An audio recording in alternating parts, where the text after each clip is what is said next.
Okay, we are, I think we finished up chapter 14, right? Moving on to the final chapter, I believe. No, maybe not the final chapter. What is the, where are we here?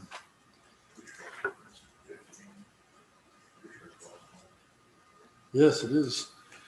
Graphical user interfaces. So when I was growing up in the computer world, there weren't any real graphical user interfaces at first. Every time you got onto a computer, you had to type in code. When I sat down on my first computer and turned it on, the only thing that came up on the screen was a blinking cursor light up in the top left corner. It was a black screen with a green cursor light, and it was just blinking there, waiting for me to type in some code. And that was true of many computers. Even some of the first Apple computers were that way, and definitely many of the first other computers like NEC, IBM, Texas Instruments. It was just you'd turn it on and blink, blink, blink. You'd just be waiting for you to start writing code. No longer, of course. Now, when we turn on a computer, there's all kinds of things that happen. Including your welcome messages, instructions on how to get the computer set up for yourself, connect it to the internet, do all these different things. And almost all of these things involve some kind of a graphical user interface. They involve some kind of a graphic, a picture, a shape, something that represents something.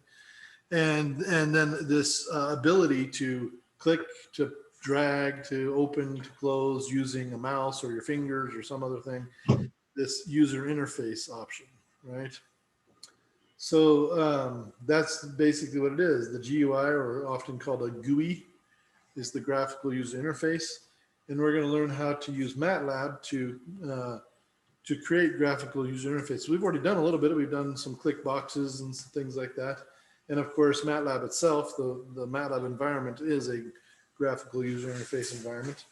But we're going to learn how to create a program that has that is almost completely, if not completely, a graphical user interface program where nobody has to type anything in and nobody has to not necessarily know anything about the code. You can just point and click and make this program do things. That's where we're at this point. I'm going to give you fair warning at this point also. The graphical user interface stuff can have a tendency to slow down computers that are maybe not quite as fast. So you should be aware of that. There's a lot of programming going on behind the scenes when we start messing with graphical user interfaces. Also, I need to warn you that I did not really grow up learning this stuff. I actually had to learn this stuff just a couple of years ago when MATLAB started doing this. And so there are a lot of things that I'm still learning as I go through and teach this. I find out things that I didn't know before, or I even sometimes have to relearn things because it's a very different way of programming.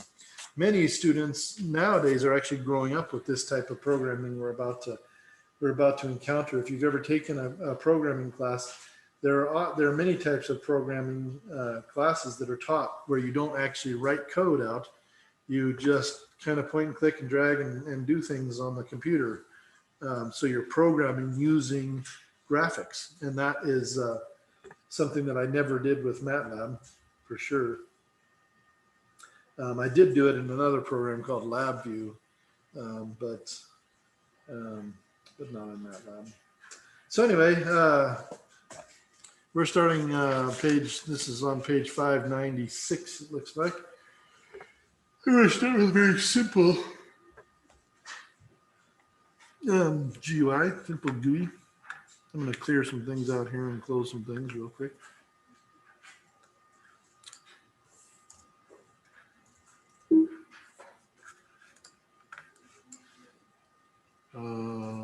Don't send. Apparently I have to start MATLAB over again. Let's do that.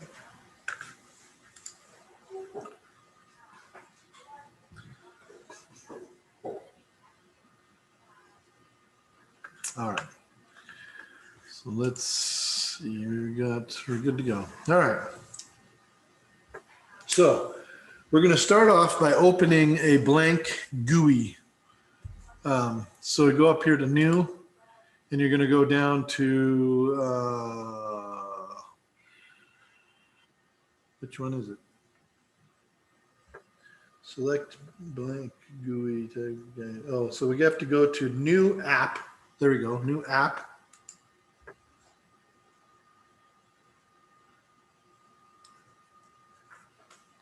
App designer tutorial. Let's skip it for now. Oh, let's watch it. Never might as well.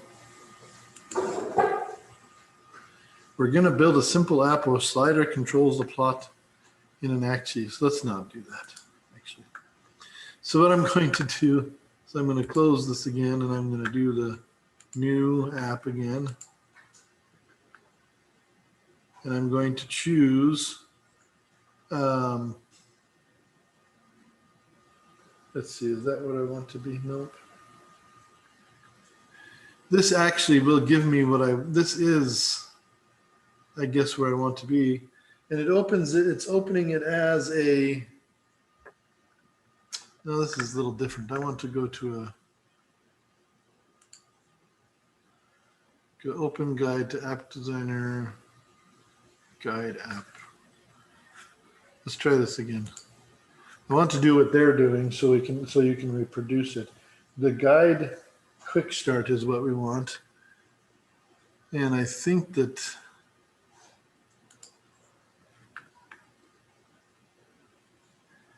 this should take us to that guide thing, but it's not doing that for some reason.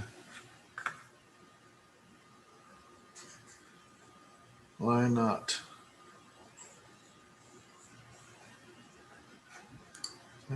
Canvas.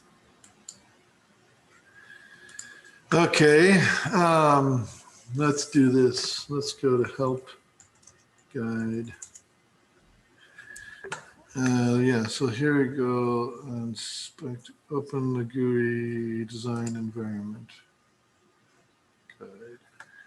So I think I might be able to just type in guide and see what that gives me. There we go. So if you just type in guide, I don't know why it's not letting me get there any other way, but just type in guide into your control command window, and maybe yours is doing that because my environment's not been updated. It's a couple years old. But we're going to create a new GUI. We're going to go to a blank GUI default, and we're going to go ahead and press OK. Now you can save this however you want it. It's doing it already automatically, but I'm going to just let it go. Now this is where we want to be. So this opens up this untitled.fig for me here, and I can save that as something else if I want to. But this is where you're going to build the interface itself. This is what is going to show up on the screen when you run your program. Okay. And on this thing, you can put in different user interfaces. The different user interfaces, some of the different user interfaces that you can put up there are over here on this left side. These select things you can select over here. And now we're going to actually, let's see, we're going to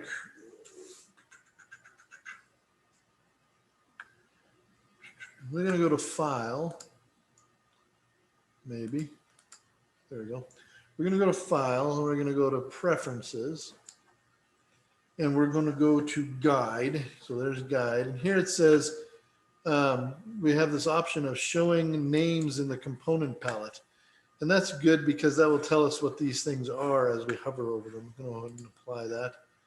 And just makes it a little easier to deal with things. I think that's the last thing they have us do for the moment. Okay. So now we've got these names. We've got a push button.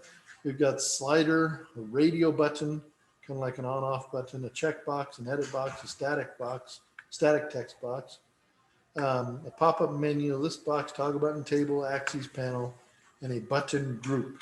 So we've got a bunch of things here that we can use to build our first GUI. So the first thing we're going to do is we're going to go ahead and put in an axis. I'm going to put it in axis right here. And we're going to click on this. And when we come out here, it gives us a little click and drag tool. We can kind of make a little window pane with this as we click and drag and open a window pane. And that gives us our axes. And it's actually named it Axes 1 right here. That's great. And we can put some text under it. If we want to just have some text that just shows up on the screen and doesn't have any interactivity to it, we can just put a static text box here.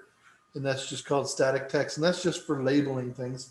It's not something you can click on or anything you can enter anything into. It's just a text box there, sitting there. You can also do, you can put it in a text box that the user can actually enter things into. This would be called an edit text box, right? And there are many other things that you can do. So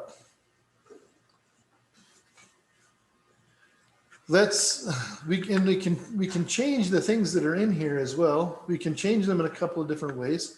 We can use our select tool, which I've got right now because that's my arrow, or we can go up here and hit select, and we can actually double click on here. Now you can double click on there, or you can open the inspector. Otherwise, if you go to view up here, it says property inspector. If I hit the property inspector, it'll bring up this inspector box for whatever thing I'm highlighted here. So I've highlighted on my screen the static text box. So it's going to bring up the inspector for the static text box. And this tells me everything that MATLAB is doing to that static text box, or everything that it can do to that static text box that it's not doing. And there's a lot of stuff involved. Okay, a lot of stuff. First of all, you can make it visible or not visible. That's one thing you can do. You can also have things in it. You can change what's in it. Right now, it's called static text. Looks like, and down here we can actually decide what we're going to put into it. Where is it? It's right there. So here's the string static text. If I click on this and go over here to this little pencil button, then I can edit this. And I can change that to something else. Do they change it to something? Yeah, they change it to enter the number of sides. So you can type in there, number of sides, something like that, right? And it changes what's in there. Now it's kind of small, can't really read it. So you can actually change the size. You can change the style. You can also change the tag. This is what MATLAB is calling this little object. It's calling it text2, but you can change it to whatever you want to. You can change that tag. And then in the code, there is actually code behind all of this. If you change the tag of that box, it'll change that tag in the code, in the MATLAB code. So while we're not actually typing code, there is code going on behind the scenes. Every time you do something in this property inspector, you're changing the code behind the scenes without having to actually go in and type in new code. You can change the position. You can change the horizontal alignment. You can change all kinds of stuff in here.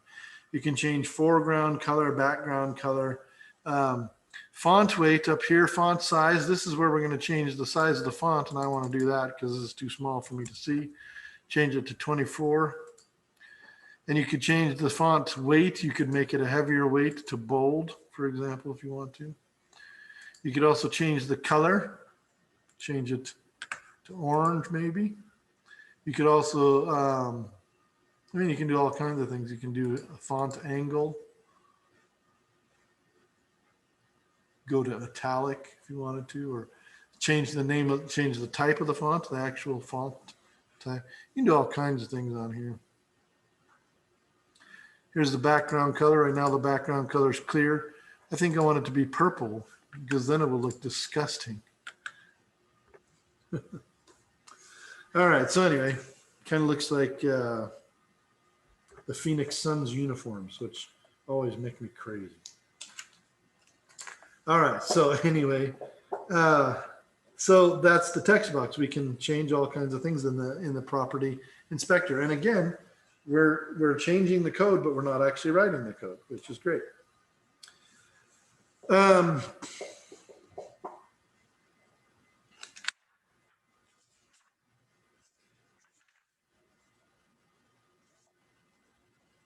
What else did they change here? Oh, nothing much.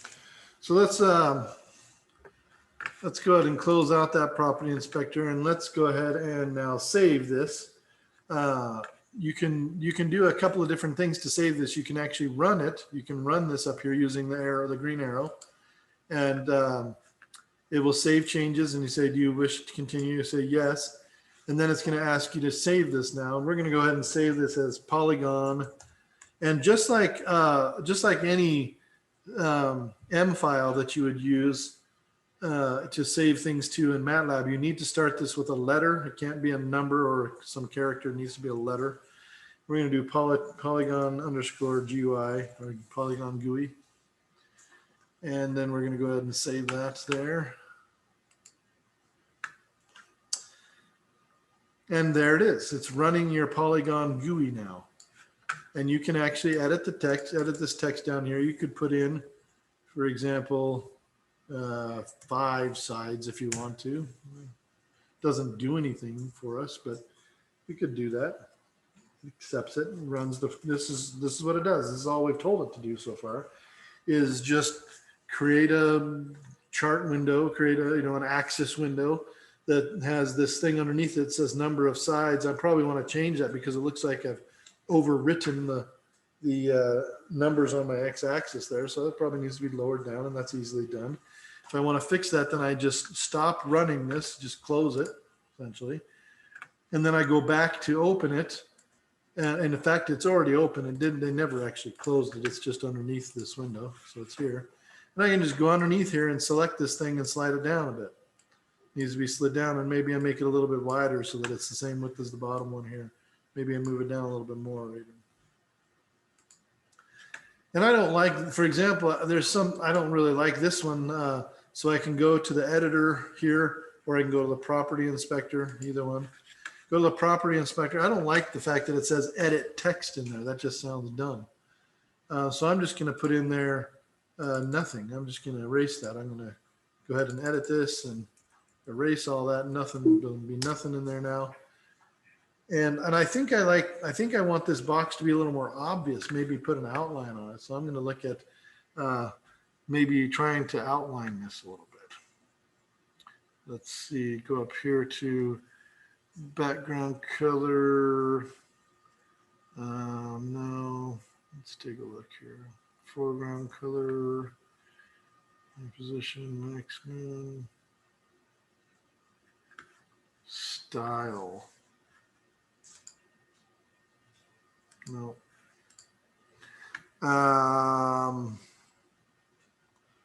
There is a place where we can do some changes. This, I just can't see where it is actually.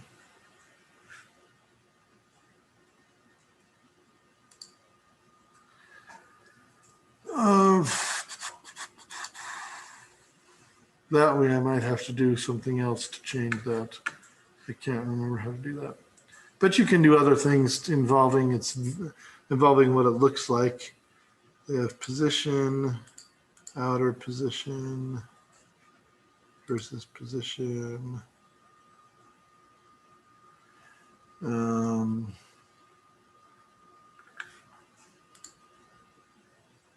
I think it has something to do with the outer position versus the inner position. But I can't remember. Oh, that's all right. We'll figure it out eventually. Anyway, the point being is that you can change each one of these things. You can change this as well. There are different things that you can do to these different things. But let's actually now try to make this do something besides just be a place where you can type in a number. So how do we do that? We do that by adding some kind of program to this. We need to put in a program to this. And to do that, we actually need to open up a different window. This is what is called the figure window right here. That's why it's called GUI.fig. But we can actually go up here, I believe, to the view, and I think it's the editor window. Yeah. So here's the editor window, and it's actually been put into it's been put over here in my editor thing in my MATLAB thing here. What I want to do is I actually think I want to undock this for now. So let's undock Polygon GUI, and we'll close out. We'll minimize this so we just have these two things. So now what I've got is I've got the code, and some of the code is kind of visible here. So you can see here that there's some code visible, but some of it is built into functions. So this function here is not necessarily, well, that's not that function, but some of these functions are not necessarily things that you see the code for. These functions down here, for example, you're not necessarily seeing all the code for them. In other words, there's code behind the code as well. There's several layers of code to this stuff. And that's where it can get a little bit confusing. But this is actually where we could enter in some code. This is actually where we could decide what happens when somebody interacts with our GUI. And so we're going to go ahead and do that. We're looking for a function that is named Polygon GUI, which is this one right here, right? And if you look anywhere else, like this function right here is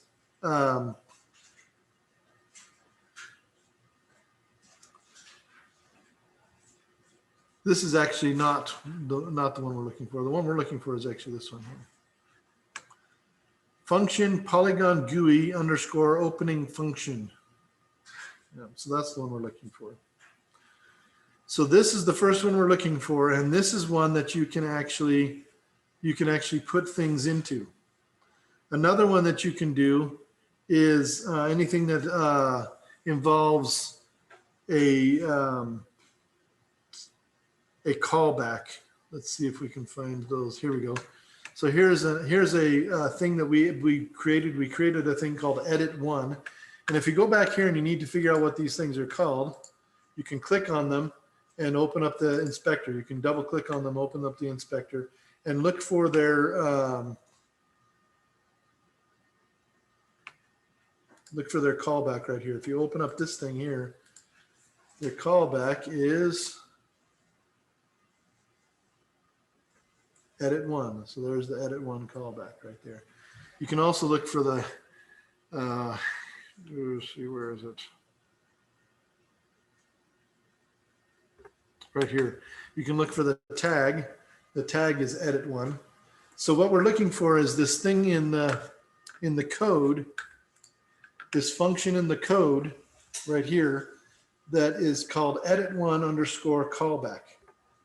Because this edit one is the name of our object, our graphic that we put on the front page here. And the object and the callback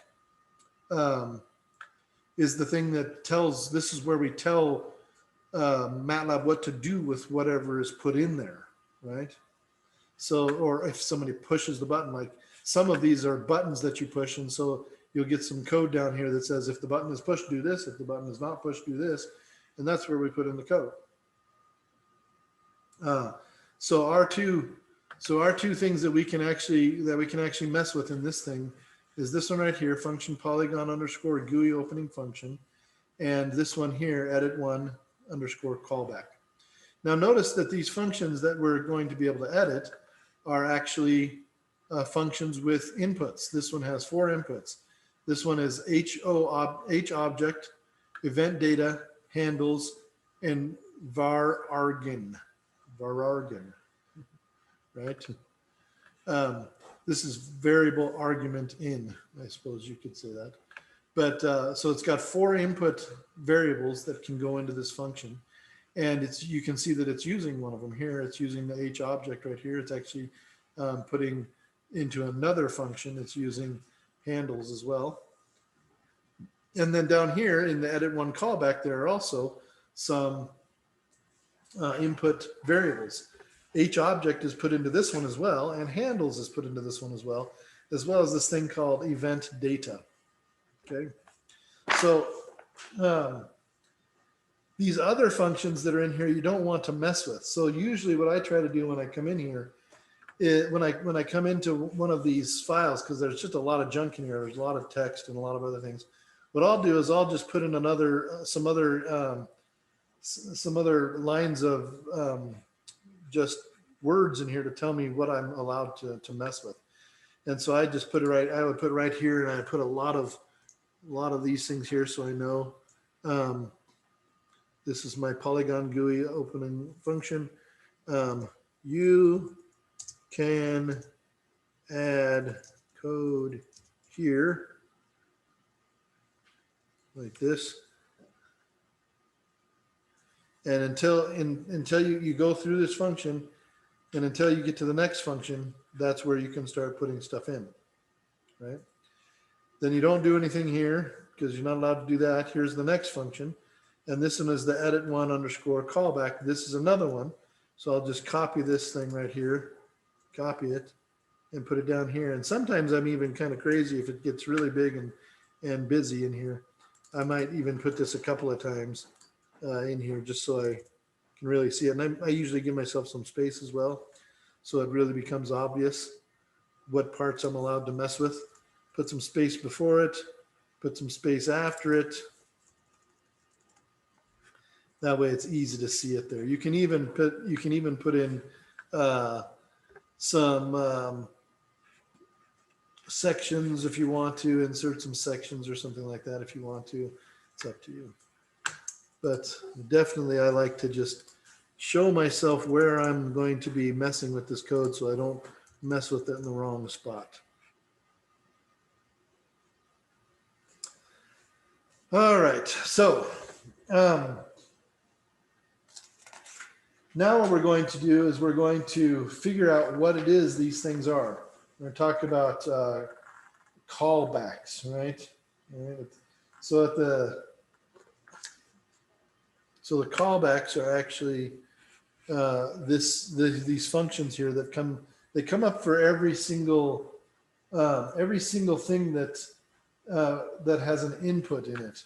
I don't think that they're not created for anything else. So they didn't create a callback for the axes. They didn't create a callback for the text box that we put on the front here. This thing doesn't have a callback. This thing doesn't have a callback because neither of these things are things that you can use to enter something into the program. The only place where the user is going to do anything is entering a number down here. They're going to click down here and enter a number, and that's it. And so any place where the user can interact with the program, there will be a callback. And so each one of those callbacks receives its own little space here for putting in code.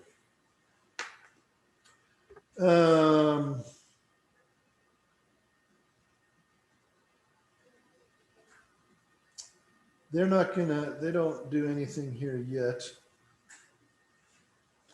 Well, no, that's not true. They do. On page on page 603, they're going to do their first, they're going to put in their first bit of code in the first callback. And the first bit of code that's going to go in here, just put it under the hints if you want to, is going to be this code, this get. We're going to use the get function.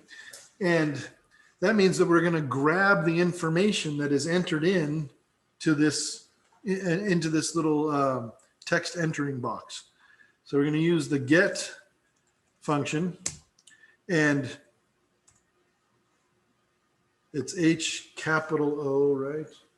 B H object, and it's going to be string, type string.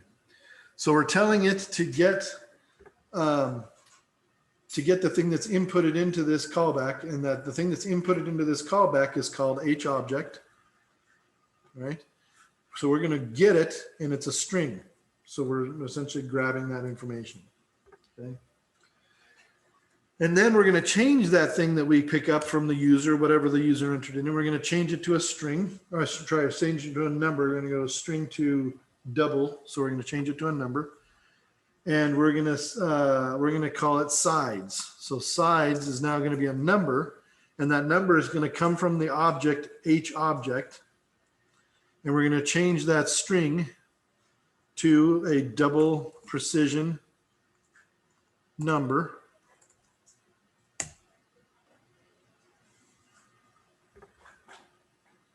Actually, we don't.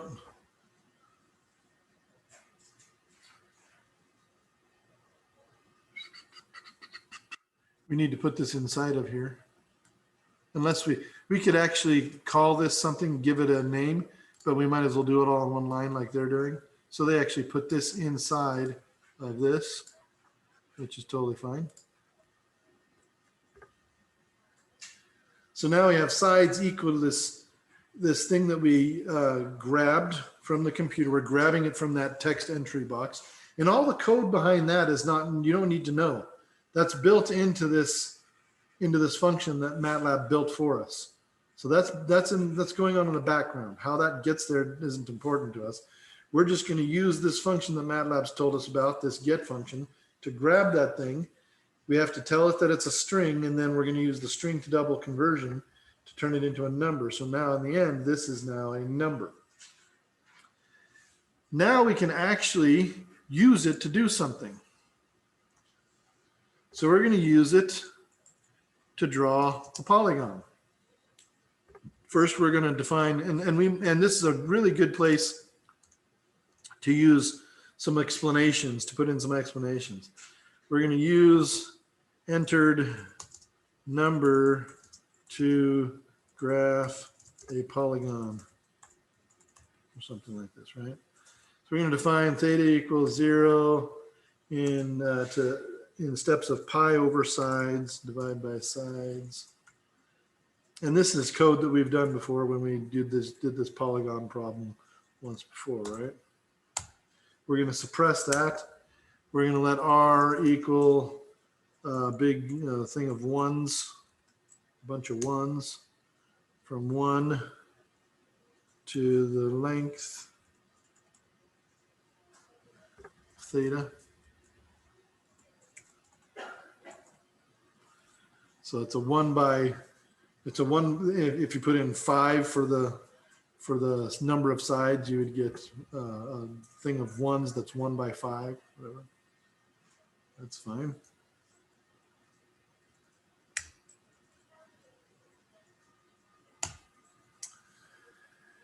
Then we're going to go ahead and do a polar plot.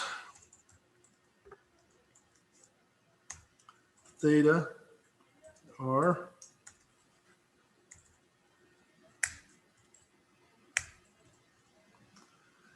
And we're going to give it a title. We're going to call it a polygon. Yay. All right. Let's go ahead and save that.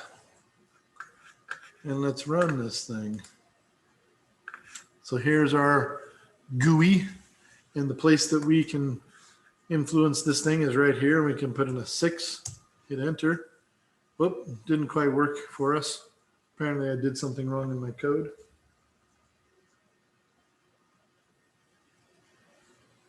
I think I know what I did wrong. I'm going to go ahead and stop this. Right here I went pi divided by sides instead of 2 times pi divided by sides. It should be 2 times pi divided by sides. And then I'll save it again and run it again. And now I'll put in 6 again. And it makes us a polygon, right? You can also put in 12 and run it again. It'll do it again. You can put in 5, 125. 125 makes a circle almost, pretty much.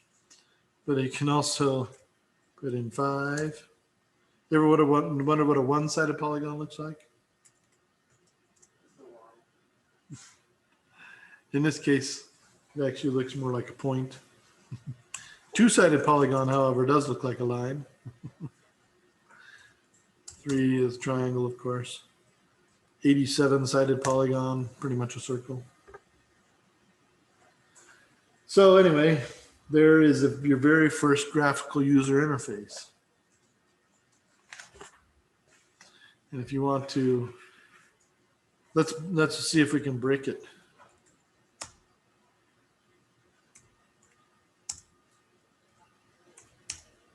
It won't do negatives. I suppose that's to be expected.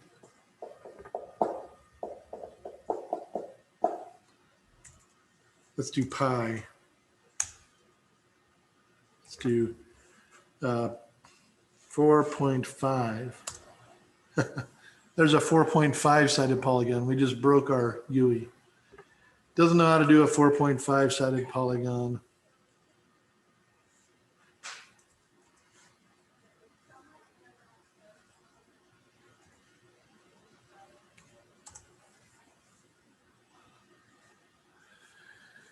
All right. So you can also run all kinds of code in here. If you want this to interact with the user, so if they do type in a 4.5 or whatever, you can have it interact with the user and have another thing that prints off to the screen that says, please only use whole numbers or integers or whatever, positive integers or whatever. So you can actually have it interact, so you can have outputs to the screen and other things. And we're going to learn more about that. So. Let's do another one. So there's your very first GUI. But let's open a different one. Let's close this one off and open a new one. So when I'm dealing with these GUI windows, I like to close everything before I open something new, because you get a lot of windows open in a quick hurry and you have a hard time figuring out which one goes with which. So I highly recommend that you just completely close it off, start over again, and go back to guide, the GUI'd. Anyway, and I'm going to start with a new blank GUI here. Start all over again. All right, so we've done the animations before, and we're going to do that now. But now we're going to actually control the animations from graphical user interface. We're going to have a set of axes to do our graphing of our animation here. So we put our axes one in there. And now we're going to actually put in multiple entry buttons and a fire button, right? So the way that we're going to do this is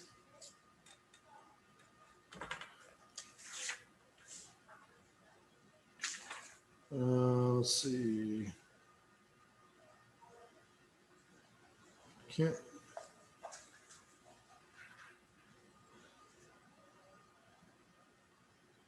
Content static text box. So they do a static text box. So I'm going to go ahead and do that first. So here's our static text box, and I'm going to make it kind of big because I'm going to overlap components here. You can see that they do that. And in my static text box, if I double click on it and open up the inspector, maybe if I right click on it and wait, and you can see it's already taking time here. And I go to property inspector. Then I can go into here and change some things on it. You can actually change it sometimes directly there, apparently not, but it's all right. So let's go here, find where it says static text, which is right here.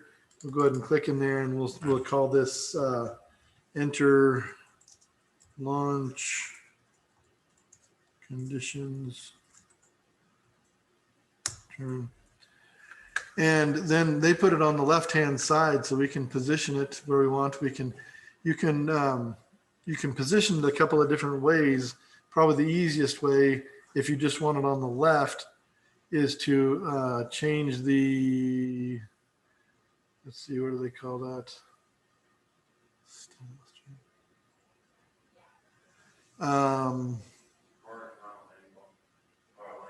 Yeah, where is it at? Oh, here it is, horizontal alignment. Horizontal alignment. Actually, no, it's not horizontal alignment, is it? Yeah, I guess it is.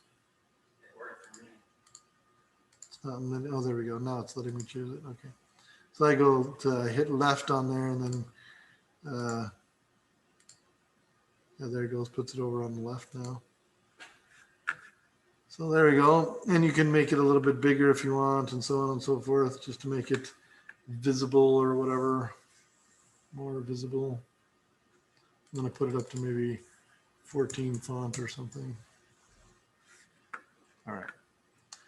So now that I'm done with that, I'm going to put in 2 edit text boxes now.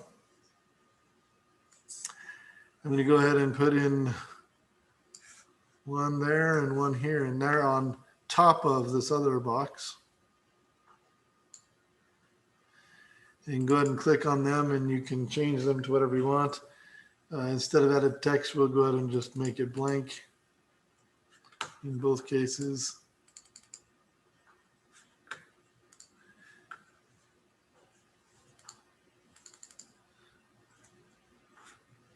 And this does seem a bit tedious, but in truth, it's actually much easier than doing it. It's much easier than trying to do it by rewriting the code. It's much quicker anyway. Property inspector, edit text. There we go. Okay. Then we go ahead and put in some static text again on top of this static text box. We're going to put in one right here. We'll call it, what do they do at the top? They do the angle. We'll just call it degrees. Oops.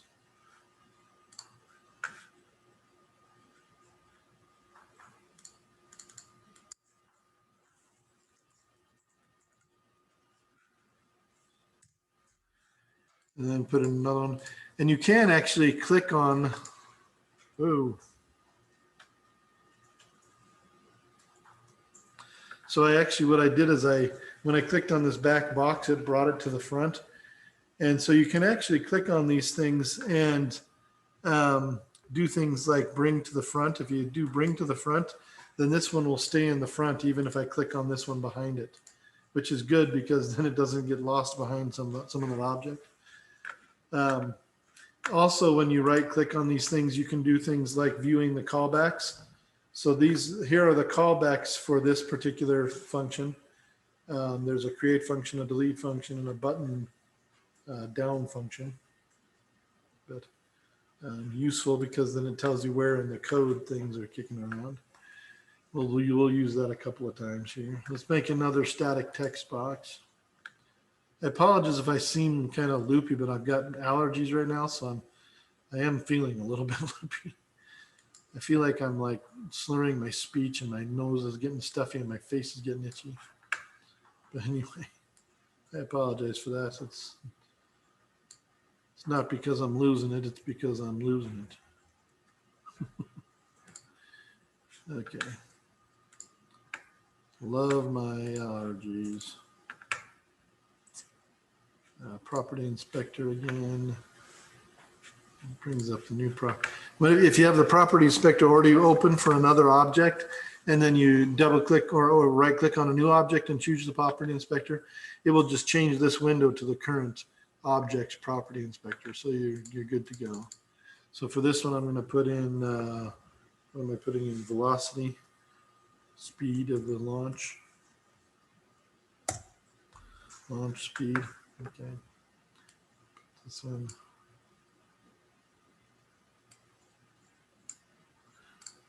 All right, so we've got angle. Maybe move it over here. We've got speed, and now they have 2 things to enter in, which one means we'll have 2 things to work with when we get done. And we want to use those 2 things to plot and animate this thing, and that's great. So let's go ahead and save this. They save it by running, I guess. They're going to just use the run button. You can actually just save, but we'll just do it the way they're doing it. It's also good when you're saving this because it also creates the code file. It actually builds this all up and saves it when you do this. What are they calling this? Ready, aim, fire. Okay, let's call it ready, aim, fire. I probably have one of those. Ready, aim, fire. So now it's created my function editor here window with all the functions in it. This is what the window looks like. I can enter in degrees and speed. It's not going to really do anything at this point because there's no code in it. So I can go ahead and close that off and go into here and start playing around with this. Now they do introduce us to something new here, which is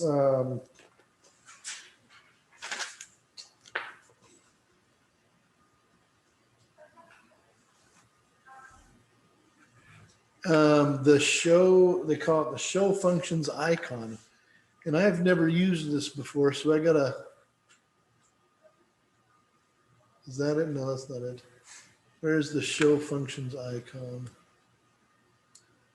They say it's the show functions icon in the MATLAB program editor toolbar. Where is that? Find, go to, insert, indent, breakpoints, run advance. I'm not seeing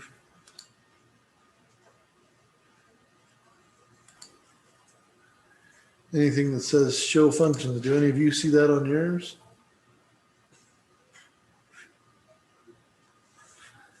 I wonder if it's in the original window here. Doesn't look like it necessarily.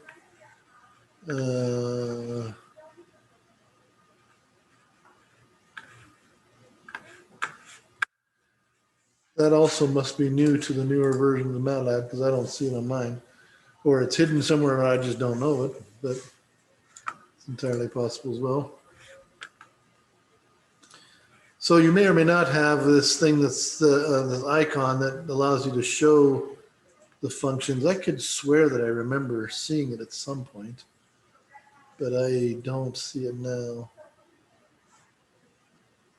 There's a functions button next to insert. Yeah, and I'm not that. I think that's when you're going to put in a function. Yeah. Oh no, that actually just brings up a bunch of functions that you can use. That's not the show function one, and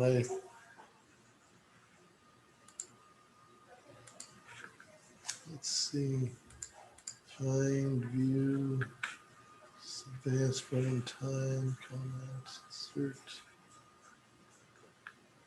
I just don't see it, but I could have sworn I'd seen it before.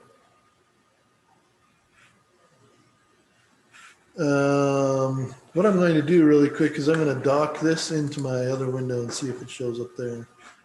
I'm going to dock this into the editor and see if show functions shows up here anywhere. It doesn't look like it. It's all the same stuff. Let's see, add-ons, time, clear command, analyze code.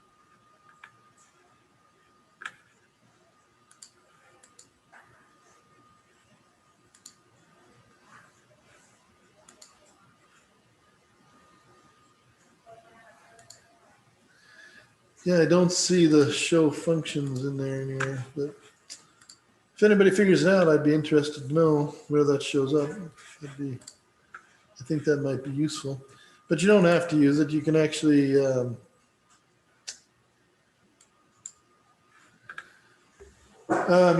just right click on any of the things we put in here, and then we can see them that way. So here's our figure window, and you can right click on anything to find the callbacks.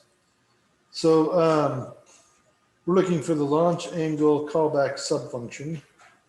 So we're going to click on the launch angle thing, which is this right here, and we're going to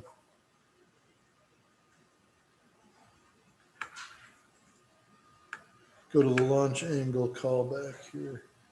So we've got the MATLAB program editor toolbar.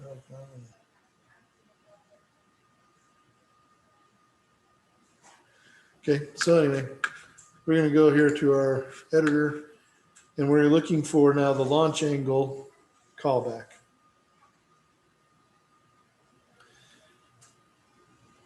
So here's the ready, aim, fire opening object. This is one of the things that we can edit. It's right here. It says end initialization code, do not edit. You're not going to edit anything before this line. All this stuff up here remains the same as it is. And then after this right here, we can add in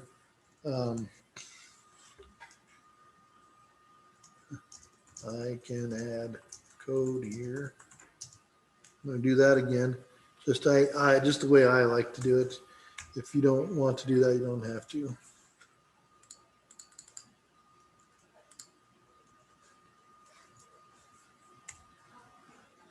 And I'll make some space afterwards, down to here. And I'm looking for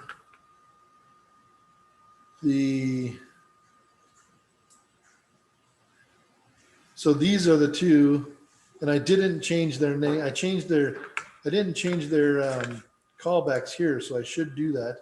I'm going to open up the shoot, I don't know what I just did. Delete it or something. And in fact, we should probably, I know what I did now. Let's bring that to the front. Bring this to the front as well. And shoot. Bring that to the front. Make sure these all stay in the front. What I forgot to do is I forgot to open this up. Dang it. I did that again. Forgot to open this up and go to the property inspector. So if I do this and go to the property inspector, I need to change. It's a good idea to change your callback names or your tags, as they're called. Change the tag of this to something that's a little more recognizable. So in this case, they called it the launch angle because that's what it's named on the screen, and that's fine. I called mine degrees, so I'll just rename it degrees, and that works too. Then I'll click on the other one and call that one speed, right, in the inspector. I go down to the tag. Call this one speed. It's a good idea if something is labeled on your GUI window, in your figure window, to label it with the same name in the tag for that input in the inspector, because then it will show up in the code named as, the function will show up being named as the thing that it is named on the figure window, on the actual interface. If you forget to do that, you can always go back and do it. So now it's that way. I'll go back to my code. And when you do that, when you do that in the window and save it in the property inspector, and then you come back to here, you'll notice that it hasn't changed it here. This is still called edit one callback. So you either need to close this out and open it again, or resave this. And so this thing has to be run and saved again, or just saved again. So I'm going to save that again. And when I come back here, it's changed it. So now it's, instead of being called edit one or edit two was what it was called, it's now called speed. And instead of the other one, edit one, being called edit one, it's called degrees.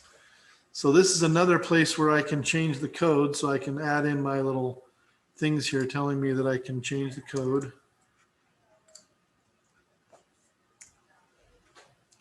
I can do it there at the degrees callback, and I can do it down here at the speed callback.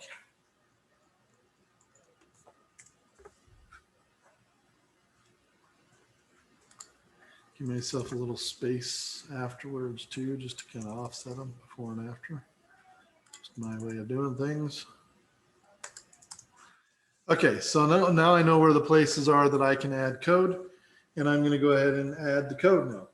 So in this particular case, we're going to use a little bit of the dot notation because we're going to be handing some things around in the code. We don't want the code to all be written in one place, or not to be written in all kinds of places. We'd prefer the calculations and all the code to kind of be written in one place, and the numbers are in two different places. We're going to get one of our numbers from the degrees callback, which is going to be up here. And one of our numbers we're going to get from the speed callback, which is down here. But we don't want to have to write the code in both of those places. We would prefer to take those numbers from those places and put them somewhere else and then write the code. So this is how we're going to do it. We're going to use the handles notation, remember, uses the dots things. And we've already created these things called handles. If we go up here to the function degrees callback, you can see there's this thing called handles that can be passed into here. And that comes from the original function, opening function right here. Handles is in there as well. So this is, and down here, they're actually telling us how this is working. Handles is going to be put into this thing. We're going to be able to, and it's interesting they call it handles because we're literally going to be handing these things around. So let's look at the angle callback and start there. So here's our angle callback, which is we call degrees callback. And I'm going to go ahead and use this code that's halfway down page 606. We're going to assign handles dot theta.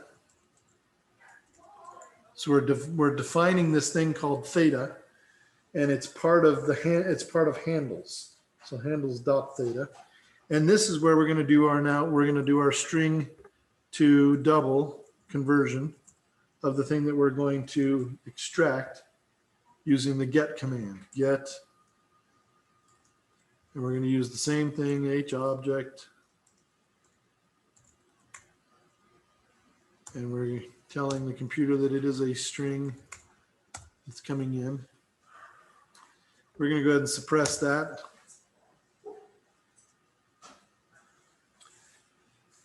And then we're going to use this GUI data thing.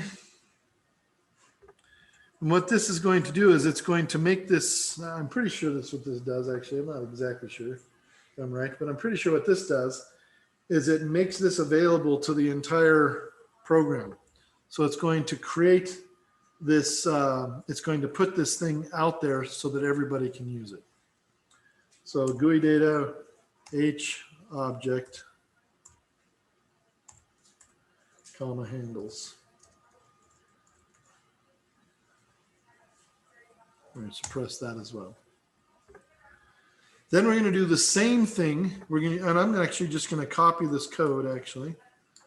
I'm going to copy this and we're going to do the same thing in the speed one. Go down to the speed callback here, paste in that same code. We're going to change it a little bit. Instead of handles.theta, we're going to call it handles.vel for velocity. And then it's going to be a string to double. We're going to get the H object and we're going to, and we're telling MATLAB it's a string.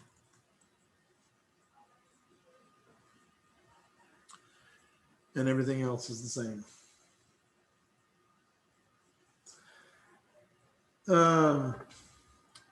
Oh, I forgot one thing to put into this thing. So I'm going to go ahead and save this really quick.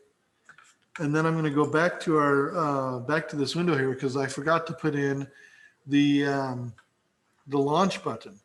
So the launch button we're going to use like an OK button or a push button here, and we're going to create this launch button. I'm going to put it over here. And of course, if I right click on it and go to the property inspector, I can change the name on it and everything else and change the tag on it. The tag is just push button. We'll call it launch button for the tag. Launch button, and then we'll, the actual text in there, we will put, which is right here, we'll put launch.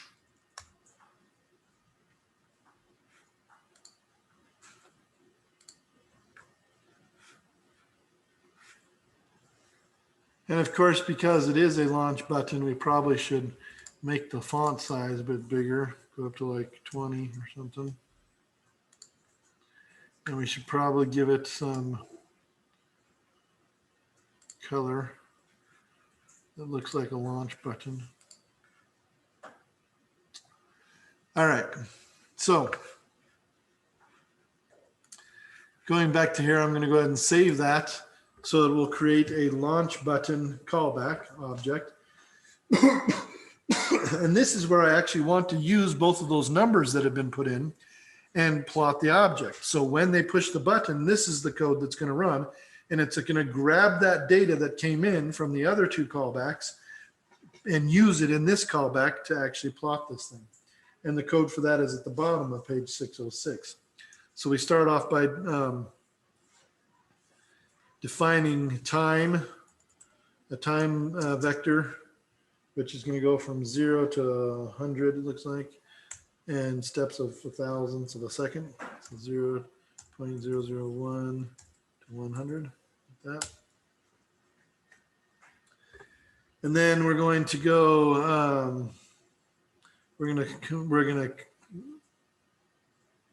define this thing called h, which would be the height of the object, and it's going to equal to time times.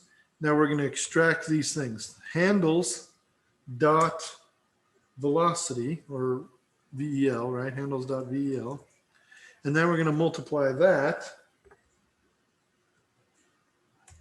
times the cosine. Now this is the cos D is used for, I can't remember exactly what it's used for. Let's go look that up really quick in our MATLAB command window help. Cos D. Yeah, that's what it is. So this is taking the cosine of something that's in degrees, not in radians. So that's what that is. Good thing to remember. I'd forgotten. So this is the cosine of an angle in degrees, and since they entered the angle in degrees, then we're going to need that. And the angle that they entered in was handles dot theta. Did we call it handle dot theta? Did we call it theta, or did we call it something else? Handles dot velocity, handles dot theta. Yeah, we call it handles dot theta, so that's perfect. And then so that's our calculation for the height of the object. Then we're going to calculate V, which would be time. This is actually very similar, but that's all right. Time times handles dot velocity times sine D.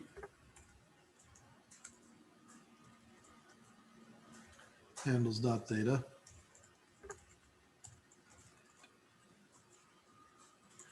And we're going to subtract off 1/2. This is taking care of gravity essentially. 1/2 times 9.81 times time dot squared, because it's a array of numbers. So we've got these two things called H and V. And it turns out that's not height, that's horizontal and vertical, not height. So that's X and Y essentially, as I'm looking at it. And then we're going to define this thing called pose.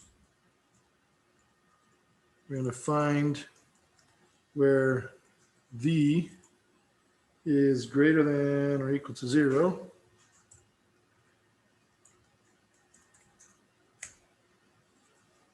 And we're going to call that pose.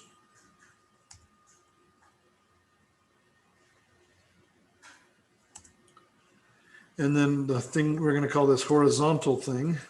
I'm going to call it horizontal, and it's going to be equal to V at that position where V is greater than or equal to 0. Pose. Suppress all these things. Now we're going to do a comet plot, which remember was the comet plot was an animation plot that plots one point at a time. And we're going to plot horizontal and vertical. Oops. I actually skipped a line. This is supposed to be vertical.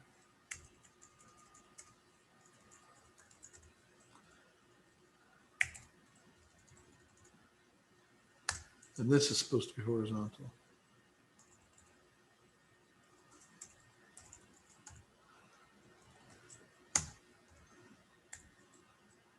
H.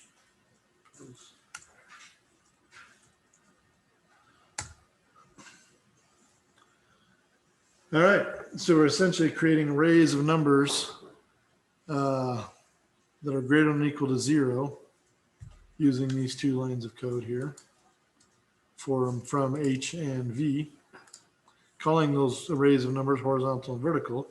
And then we're going to do the comet plot of horizontal versus vertical.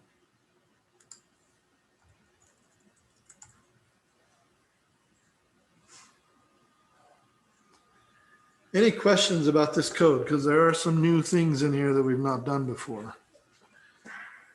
Any questions about what this code is doing, what we're trying to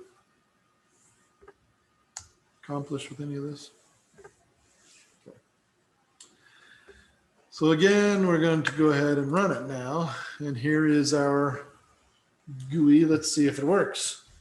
So let's choose an angle of 45 degrees. And a speed of 45. Why not? Let's see what happens with this, and then we'll launch it. There we go. If we go much slower,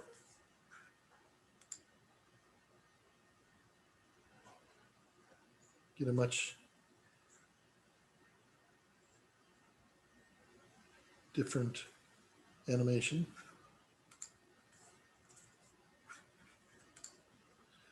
What else is different about these two? One is faster and one is slower, but also one is much higher and goes much further. So the code in here actually accounts for how high this thing goes and how far it goes. When I launched it at 45, speed of 45, it goes up over 50 high and it goes past 200. But when I go down to 5, not only does it go slower, but it doesn't go nearly as high. It doesn't even go up to 1. It goes up to 0.7-ish. And it goes only out to about 2.5 instead of 200. So very much different. So that's kind of a cool little program that you can write. The bottom line here is that when you use the guide interface for making a GUI, it opens up a figure window that you can start to design your graphical user interface. You can start to put things in there that you want to use. Places where you want the user to input things. Places where the user might start something, like that button, the launch button starts something. You might have other things. You might have buttons that they might choose something from. You might have sliders where they can adjust things. There's all kinds of things you can do, and all of those are you're going to put on the figure. And then when the first time that you save or run the figure, either one, save or run, it's going to save a code file that includes all the code that's necessary to run that stuff. And inside that code, there's going to be the beginning function that's the name of your GUI. And then there's going to be a callback for each one of the inputs and each one of the interfaces on the figure window. Things that don't have any interface, things that don't interacted with, like just text and things for show or for looks, don't get a callback. The only things that get a callback are things where you enter something in, you change something, you select something, you start something, you stop something, whatever. All those will have callbacks. And underneath those callback functions in the code file is where you would write your code. Now, if it's just something where you're entering a number that's going to be used when you do something else on the figure window, then you use this code that assigns that to the handles, and then you can use it other places in the code. If you're only entering one thing in, and then you're just automatically going to run the program after that, then you can just write the code right there in the callback for that particular object. Otherwise, you need to write the code that's going to make something happen in a different callback, but it will be written somewhere in there.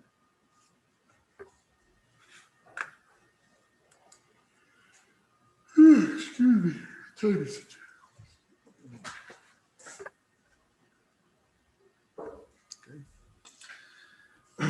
So let's look at the next section here.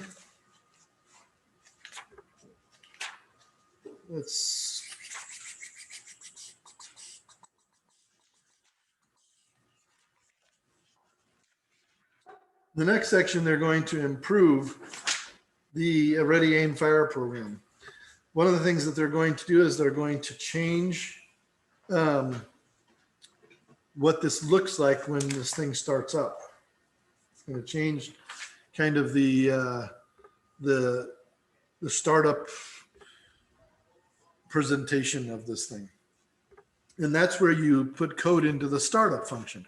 So if you go up here into the top, the first place that we can add code, which is the Ready Aim Fire opening function, this is where you can actually put in code that it's not necessarily going to run when you push a button or when you enter something in. It's going to run right when you right when you run the code.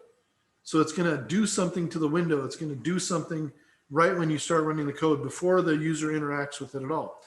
And so this is where you might choose background colors, or you might choose the size of the graph window, or you might put in a welcome. You might put in some kind of welcoming thing. You know, when you start a video game, there's always that welcome music and that welcome to the game kind of graphics whenever you start a video game. That's the kind of stuff that we're talking about here. Stuff that has nothing to do with really the game, except that it's introducing it, and then you're going to get on with things, right?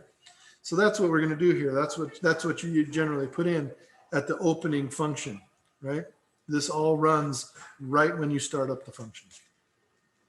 So the first thing that we're going to do, and what we're going to do actually here is we're going to go to the bottom of this after all of this code is in here, I believe. I don't know if it matters all that much if you go to the very bottom of it, but I think that I always have in the past. So I'm going to go to the bottom of this opening function before the next function starts, before this one starts. And I'm going to go ahead and put in my code right here. Okay. So my code right here, and we're putting in the code that's at the bottom of page 607. So I'm actually going to make a plot. And I'm going to put something at the point 275, comma 0. And then I'm going to give it some properties. The first property is going to be this, and the S is for a square, I think. So we're putting a square there. And then we're gonna choose the marker size. So we put in marker size. This chooses the size of the square essentially. We're putting a little square that's size 10 at the point 275, comma 0. And then we're gonna choose the color of the square, marker face color, and we want that color to be red. There we go. So that's the first thing we're going to do.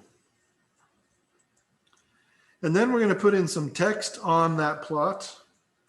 And the text will also be at 275, 0, comma 0. And the text that we're going to enter in there is target.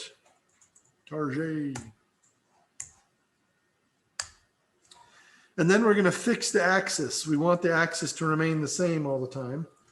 And the axis sizes that we're going to fix have to go in an array. We're going to go from 0 to 1,000 on the x-axis. And on the y-axis, we're going to go 0 to 500. It's all in one array.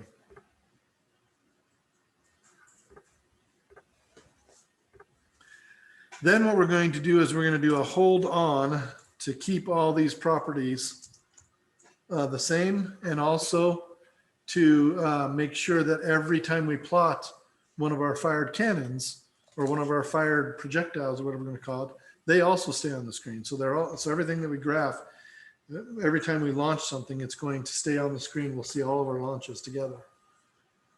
And then we can go ahead and run that, or save it and run it however you want to do it. We'll go ahead and run it. And here's our new launch. You can see that our x-axis has been set from 0 to 1,000 and our y-axis from 0 to 500. I don't like that it says target at the 0 point, because then you can't really read it. It's right there. So I'm going to go ahead and change that. I'm going to go ahead and change where that is and go back to my code. Instead of 275, 0, I'm going to put it at 275, maybe 50. And I'm going to run it again. No, I don't like that either. And I put the hold on there, so I'm going to go ahead and close out this window so that it's not going to do that again. That's too high. I'm going to maybe put it at 10 and then run it. Yeah, that's a little bit better. You can see it a little bit better. In fact, might as well do a little bit better job and put it at, I'm going to put it at like 265 maybe. And maybe 15 or 20. There you go. Then I'll run that. I like that a lot better. So here we are. And now we're going to launch some things. We're going to go like 45 and 5. We've done that one before. And then we're going to launch. Maybe. Let's go to 45 and 45. And then launch. There we go. 45.5 was too small of a launch to see. Well, we didn't quite get there. So what do we want to do? Well, we could change the angle and see what happens. Let's change the angle to 65 and launch. Oh, dang, that didn't work. So maybe we change this to 65 and launch. Oh, too far. All right, so maybe we change this back down to, maybe we change this back down to 60. See what happens. Oh, crap, that goes even further, right? So maybe we go back, we go up to 70. Hey, nice. Nailed it. 70 degrees, speed of 65. Guess what? I can also hit it if I do this.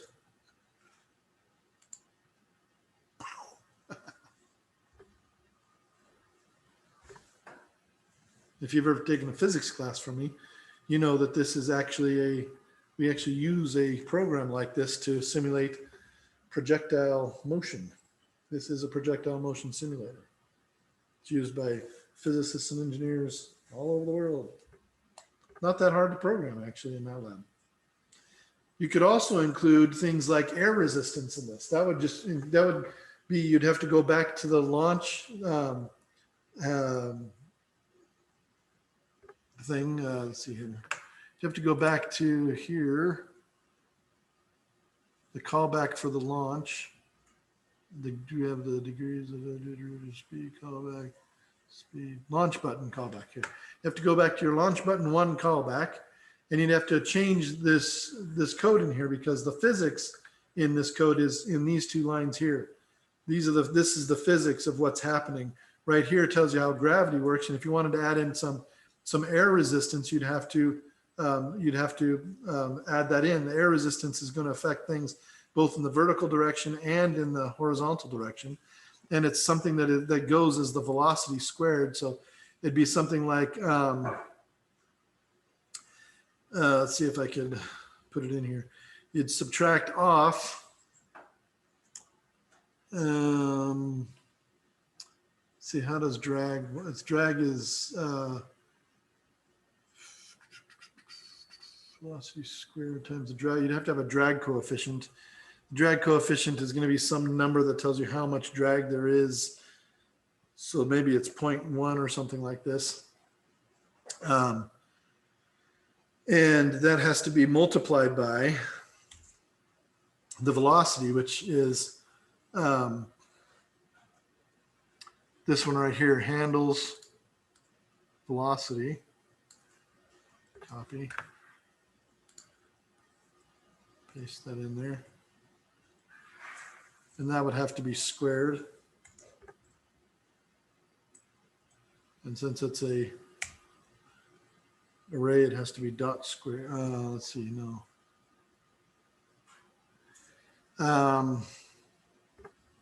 No, that's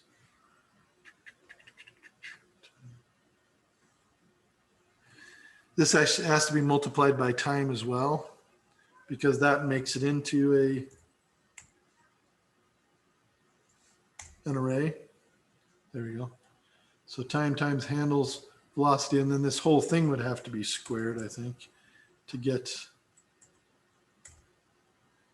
I think I'm doing the physics correct there. Close enough. And then that same thing would have to be put on down here. And then you would go ahead and run that separately, because you want to close this off and then run this and save it and run it. And then we should be able to get some air friction in there, some drag. Something wrong with my code, apparently. Figure out what's wrong with my code, I have to go back to my MATLAB window. And apparently it has a problem with what I did just now. Incorrect dimensions raising a matrix to a power.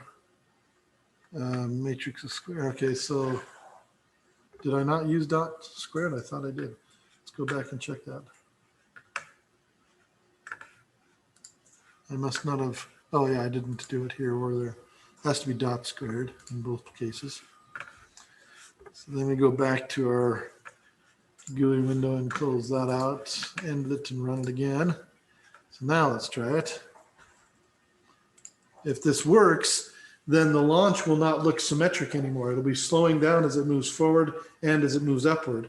It will slow down, and so it'll look a little bit, it should look a little bit skewed if it worked.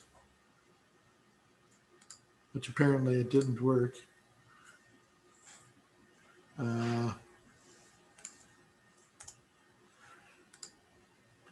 No, something else happened. I don't know what.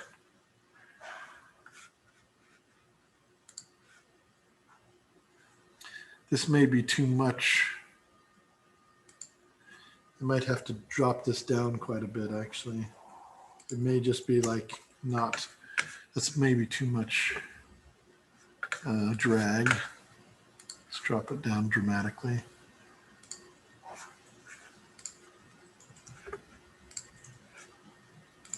There we go.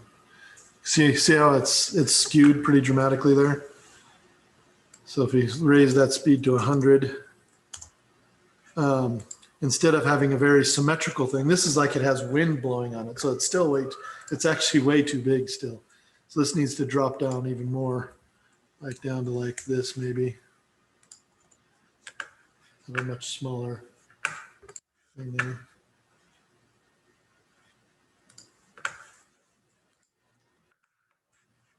But that gets us to the right place anyway, the right physics. So this one you can't really tell that much. It's not going very fast, but if we go 45 and go a lot faster, 100 miles an hour, it should actually skew it a little bit more. Maybe not quite as much as it should. So somewhere in between those two numbers that I chose, maybe right about here would be a good number for drag. Can't remember drag coefficients off the top of my head. But you can do all kinds of things to this. And that's the whole idea here, is to build this thing that interacts with the user in different ways.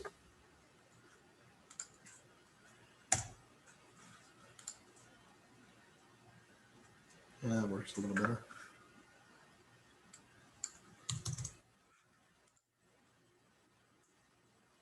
And now you can start to see it. The drag really takes effect after time. This side, it's moving much faster than this side. moving forward much faster. And you could even put in a button here that says, if you want to have drag, push this button. And then that would activate a particular amount of code with an if then statement, right? So you could have a button that's pushed, and when that button is activated in the callback, you say, if the button is activated, run this code. If the button is not activated, run this code. And then you can pass code around. And in those cases, you would have very likely code in two different places. You would have the basic physics code under the launch button callback, but you would have the drag code that would be added into this code as a variable in an if then statement in the callback for the push button later. And you can continue to make this more and more complex. And it's not really all that hard to do. MATLAB makes it quite easy. So let's go ahead and take a break at this point. We're about at the halfway point now. Yep. And then we'll come back and continue to make some more modifications to this.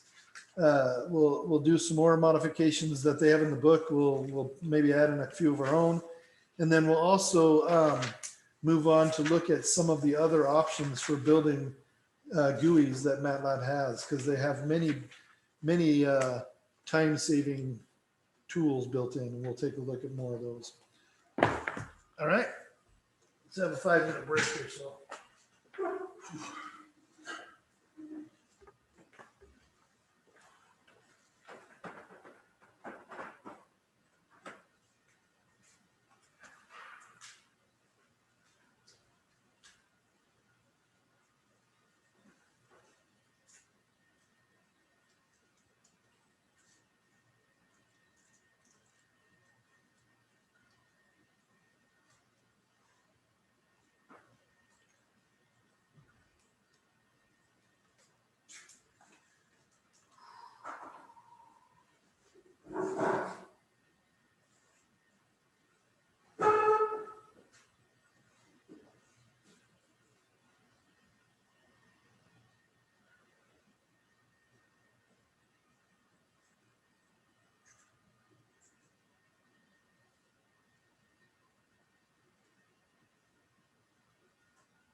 All right.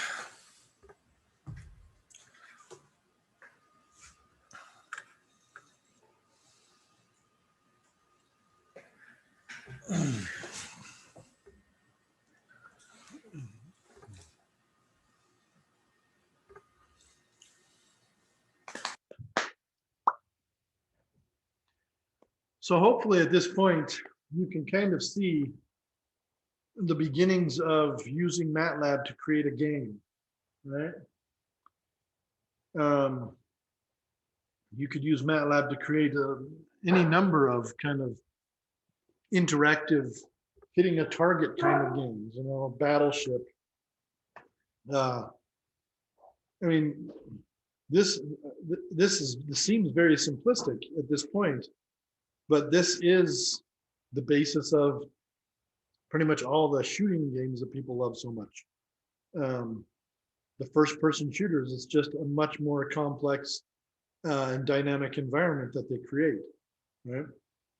And in order to do that, so that it runs well and runs quickly, they can't use something like MATLAB.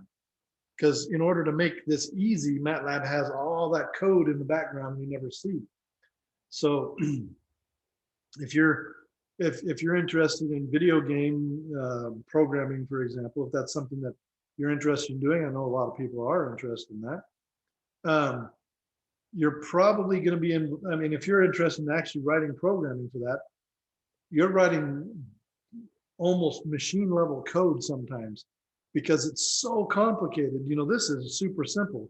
To make this look like one of those, you know, first person shooter games is so much more code, so much more going on that you can't afford to have any extra code kicking around. You can't afford to have any garbage muddling it up and slowing it down. And so a lot of the money and effort that they spend on those games, a lot of the people that get paid the most are the ones who learn how to program at kind of the lowest level of code possible so that they can actually manipulate things very efficiently and very effectively and use as little computer power as possible to do these crazy complicated things that they do.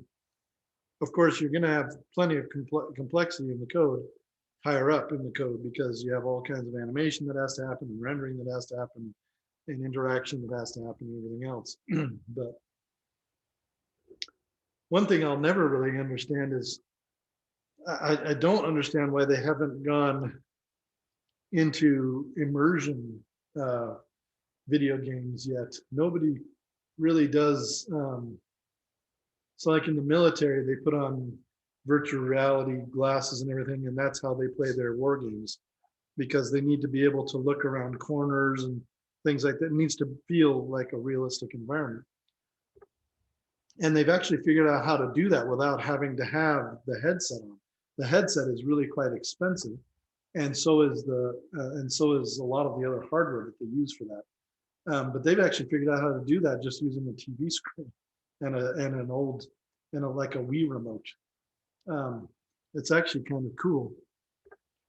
We can look at it really quick if you're interested. I'm interested, so I'm going to look at it. It's fun for me. This was done, I don't know, maybe 20 years ago when the Wii first came out. A professor at,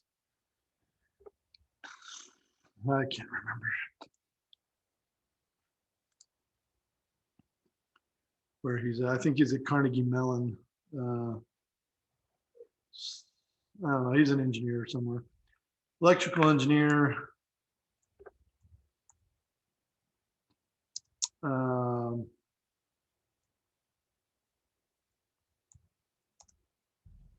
See if I can find this guy.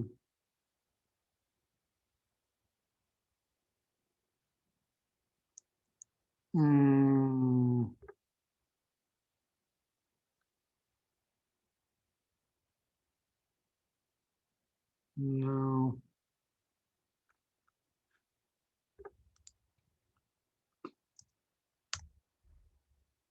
There we go. So this guy, Johnny Lee, he wrote a program that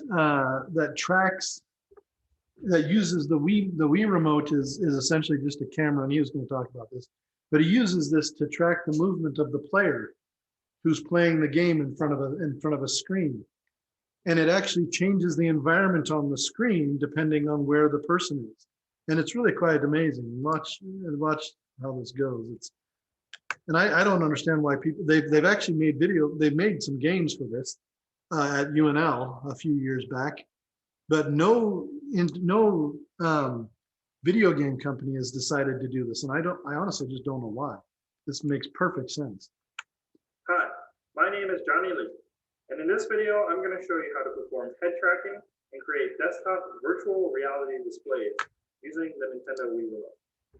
Now, first, what do I mean by a desktop VR display? Well, when you think about most computer screens, they're typically used to display a flat image, a little bit like this picture in this picture frame. Even if the picture is of something 3D, like a video game, the picture is still flat. So it doesn't change depending on what angle you view the screen at. A desktop VR display, however, is a little bit like taking the picture out of the picture frame and then just having the frame. Now the scene actually changes depending on what angle I view the screen at. So this essentially becomes a portal or a little window into another room. Now to do this, the computer needs to know the location of your head relative to the screen, and this is called head tracking. Now, this is not something that computer game don't know how to do. You can do this with the Xbox, you can do this with the PlayStation, you can do this with the Wii, you can do this with the Switch. Just about any of them can do this, but they've never used that capability to do what he's about to do. So watch this. To perform head tracking, we're going to be using the Wii Remote and the sensor bar, but we're actually going to be using them backwards. We're going to put the Wii Remote next to the TV and actually move the sensor bar instead. The Wii Remote actually contains an infrared camera, and the sensor bar is simply two sources of infrared light. When the camera sees the two dots of light, it's going to give an approximate location of my head horizontally, vertically, and in distance from the screen. Okay, the tricky part is now we're going to have to find some way to mount the sensor bar onto our head. One common trick is to get a baseball cap and then mount the hardware to the cap. And this is definitely going to work, but it's a little bit goofy. So instead, some hardware stores sell these safety glasses with LEDs built in on the side meant to use as headlamps. Now, the Wii used this infrared camera and the light bar so that it could tell what you were doing with your remote when you were swinging things and hitting things. And I think the Switch has something like that built into it, possibly. The Xbox used something completely different. They actually used some cameras and some computer code to recognize people's heads on the cameras and their hands. And so you could use your hands and heads. I don't remember what they called that Xbox, what, Kinect? Yeah. So they used a slightly different technology. And I think PlayStation had something like it too. I don't know what it is, but yeah. So and it's all kind of the same idea. The computer recognizes where you are, how close you are, where you're moving, what angle you're at, and then it puts that information into the game somehow, and the game becomes interactive with your movements. This is going to be different. Now, if you replace the LEDs with infrared ones, you essentially get your head-mounted sensor bar in a nice sporty safety goggle form factor. Once we've created our head-mounted sensor bar and I've connected my Wii Remote to my PC, we're ready to do some head tracking. Behind me is a demo program of a 3D room with some targets floating in. Now, because the effect only works with the person wearing the sensor bar, I'm going to have to show you the effect through a moving camera. Now, to do this, I'm literally just going to hold the sensor bar at the base of the camera and move it around. Just a quick note, to power the sensor bar, I simply turn on my Wii after I've connected my Wii Remote to my PC. First, I'm going to show you what it looks like without head tracking, which is what displays normally look like. You can see that although it's a picture of a 3D room, the image looks very two-dimensional and bound to the surface of the TV. Now with head tracking turned on, the TV actually looks like the entrance to a real room. Just like in real life, by moving our head around, we can look behind objects. And if you look really closely, some targets actually appear to be floating out in front of the screen, reaching into the real world. If we get closer to the screen, we get closer to the objects, and we can even get behind the ones floating in front of the screen. So you notice right there, that target that was furthest out is not on the screen anymore. So it appears like you've passed it. It appears like you've actually moved past it. But, and this is not a fancy screen, it's just a normal TV screen. There's no 3D goggles involved. The only thing that's happening is the background is changing as if you were moving towards it, as if you were moving to the side, as if you were moving up and down.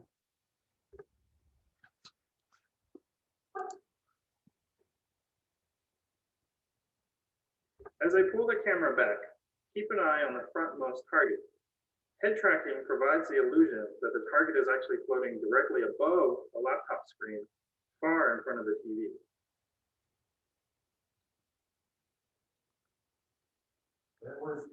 Now using this picture, When was this done?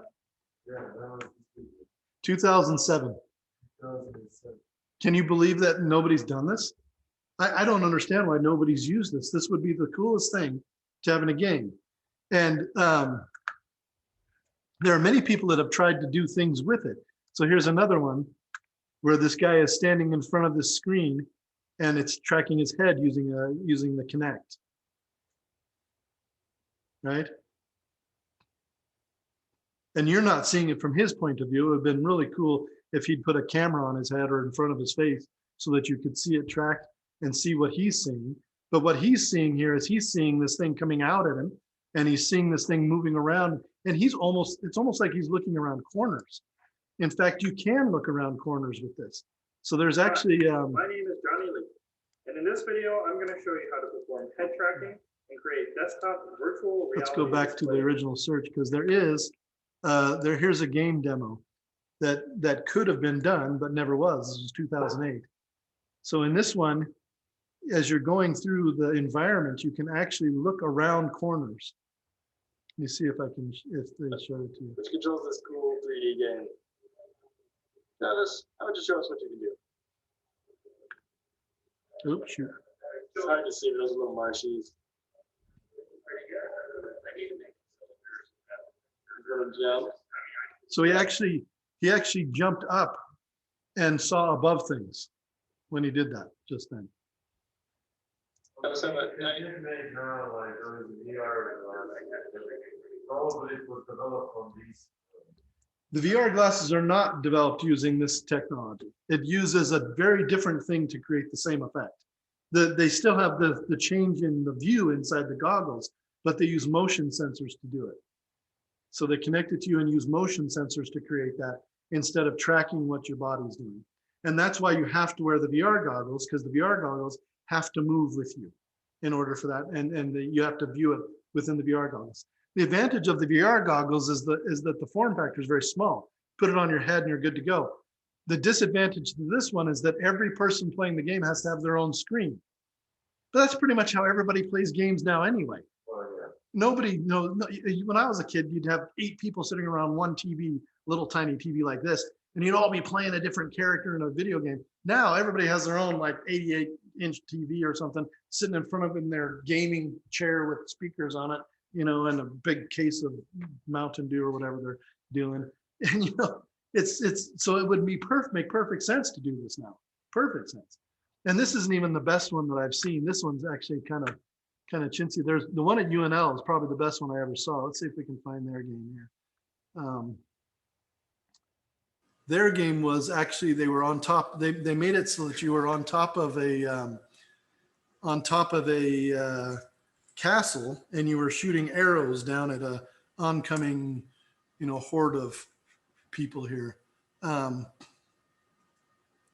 Let's see if we can find it. Here they do one, but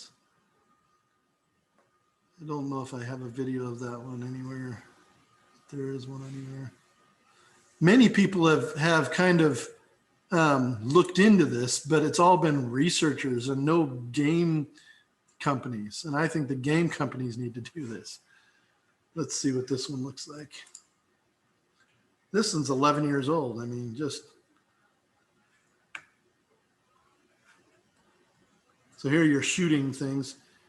And you can see you can turn to the side and look at things to the side of you. And if you put obstructions in here, if you like put a wall on the right side, you could actually, as the end of the wall came up, you could actually turn your head and look around the corner in this, because the screen would change to show you what's around the corner, and it would feel like you were looking around the corner.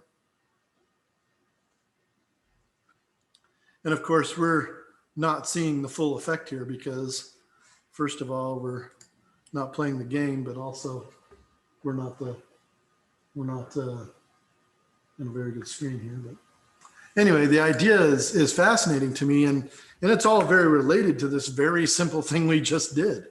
It's not that different. You're changing the environment, you're changing the views of things, you're adjusting things, and that can all be done with code.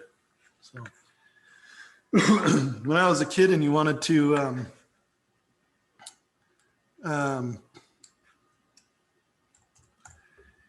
and you wanted to go see a 3D movie, you know, it was terrible color because they did this shift in colors to make it 3D.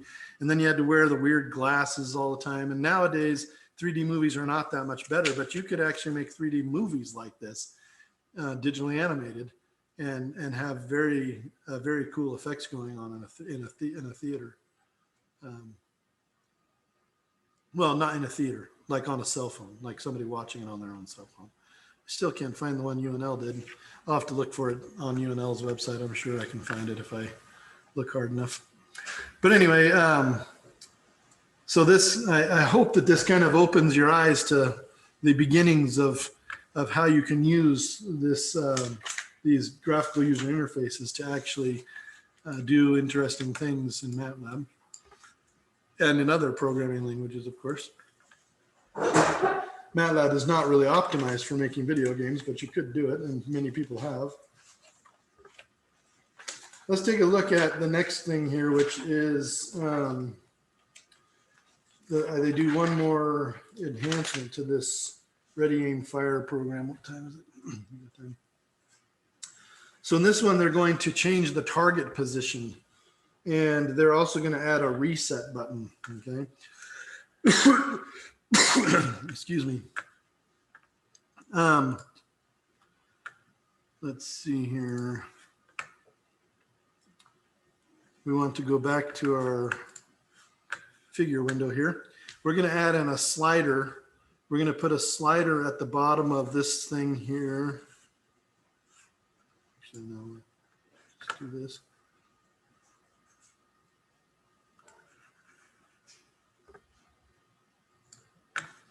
And I'm going to move this stuff down a little bit. Just get it out of the way.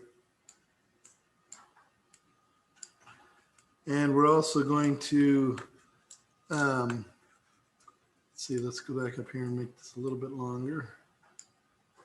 And maybe put it a little bit lower so it doesn't get run over by the letters. And we're going to also put in another button. So another push button we'll put right here. And we'll call it, we're going to call that something different here. Let's go ahead and look at the property inspector. This push button, instead of being called push button, we're going to call it reset button.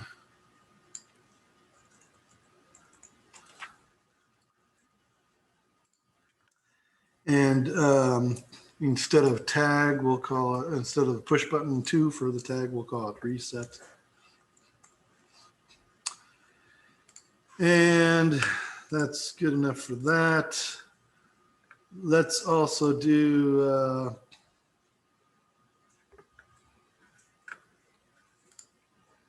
let's look at the property inspector for this one. And the tag, we'll call it, we can call it slider 1. That's fine, I guess. I don't have anything else to call it, I suppose. That's good enough. All right. It looks like there is everything that we're going to do there. Now, so what we're going to have to change some code again. And one of the things we're going to have to change is where the target is. The target is now going to come from input on this slider button. When the user slides this this thing around, it actually puts coordinates into the computer. It actually has coordinates built into it, which means we should make this. Well, I guess it doesn't really matter how wide we make it because we're going to adjust that. So we'll make, that's good width. But it's going to put some coordinates into this, and we're going to use those coordinates. Now the code for this is going to have to go in at the very beginning when we first start this thing, because we want the target to be visible when we first start it, wherever this slider is. So we're going to go to our editor and we're going to go to the opening code of this function, which is right here, the ready aim fire opening function, right? And that's where we put our target. We called it target. We put it at 265.20. Instead of putting it at 265.20 now, we're going to actually choose to put it where the slider is. So where do they do that here?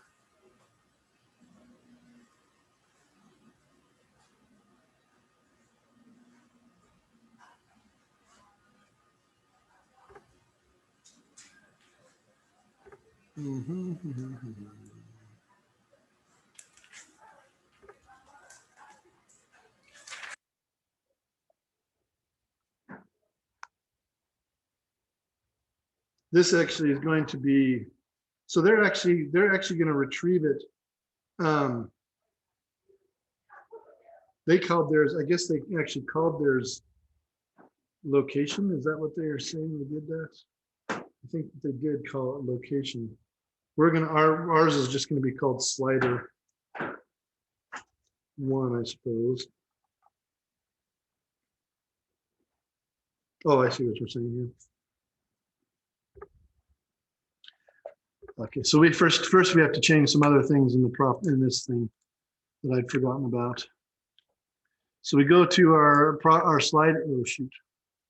Go to our property inspector for the slider, and in the slider, it actually has values that go from the left side to the right side, and you can choose those values.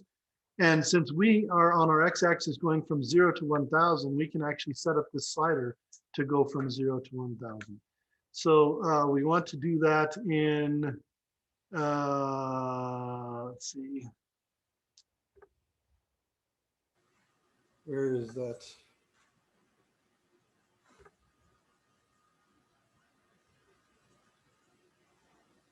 Max, it's called max property and value property, I guess. So let's take a look at that. Max property and value property.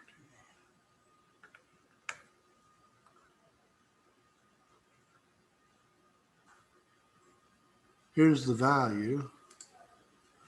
Property, it looks. You can actually even check, you can actually even choose how big the steps are on the slider. I think we're going to keep that the way it was. They don't change any of that. They just change the max. Oh, here it is. Here's the max. So right now it's going from 0 to 1. We want to change this to go from 0 to 1,000. Yeah. So we're going to change this to 1,000 to match up with our axis. So if we slide this all the way to the right, it's going to return 1,000. If we slide it all the way to the left, it'll return whatever our minimum is. Now we can actually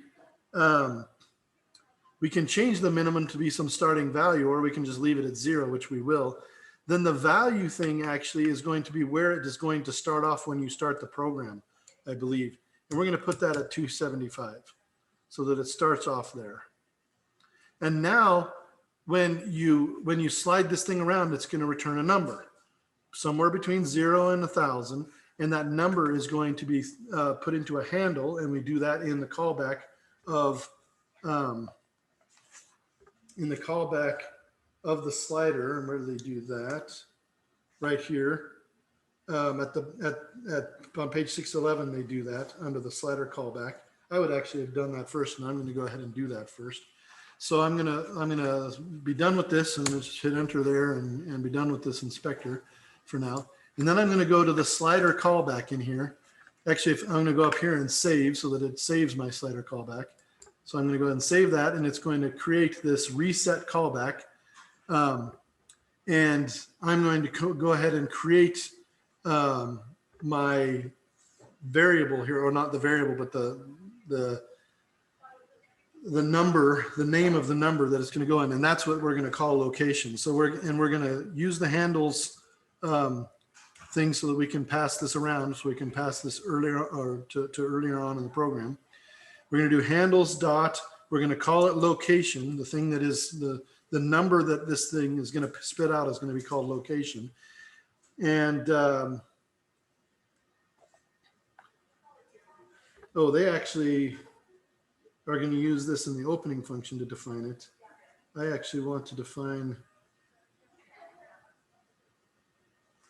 let's see, that's not where I want to do that. Handles location 0, handles location 50.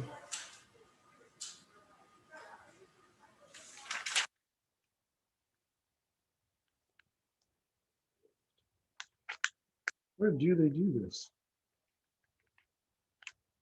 Slide map to slider color. Choose location slider image.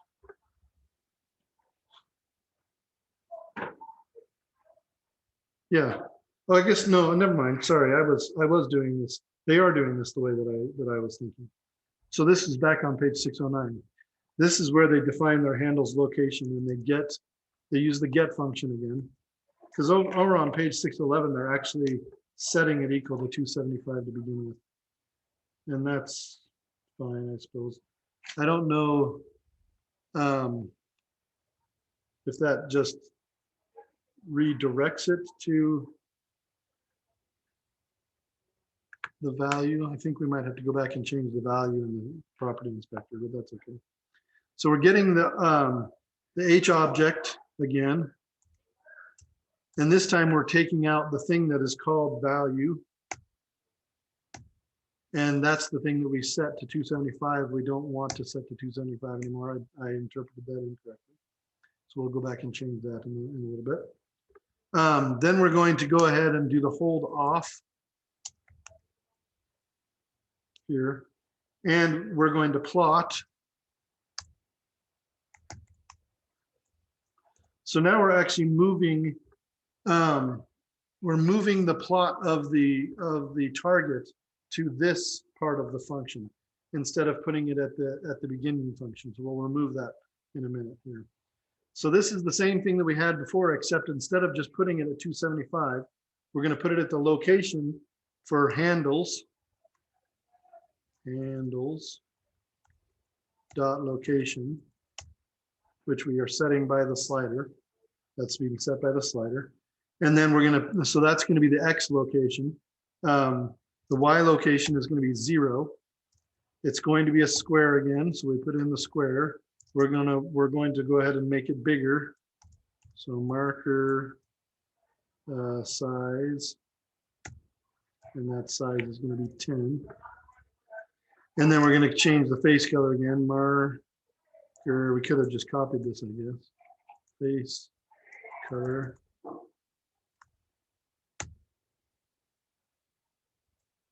Do red.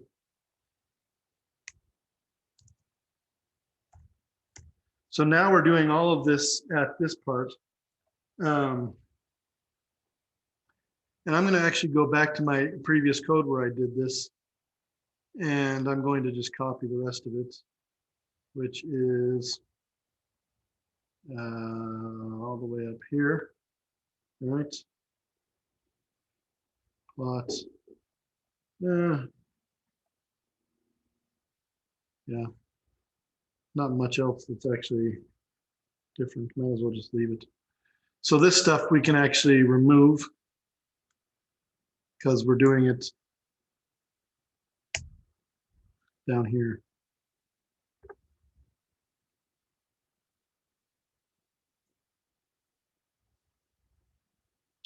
Where did the slider go? Reset, here we go. All right. Okay, so there's our plot. We'll set our axis again to be what it was. So the axis command.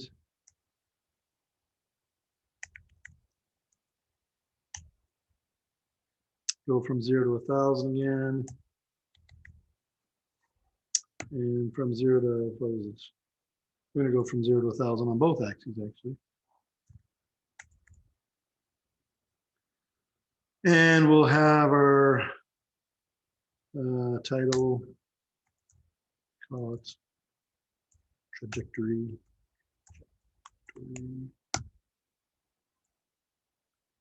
And I don't want to mess with the X and Y labels, but we're still going to put in the text.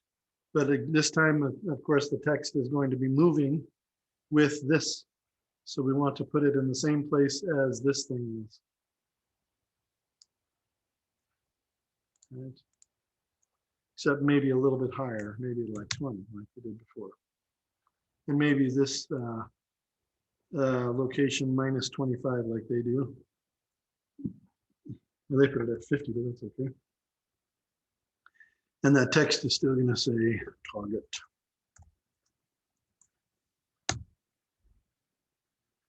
And we'll do a hold on. We're going to keep all these plots and all this stuff. And then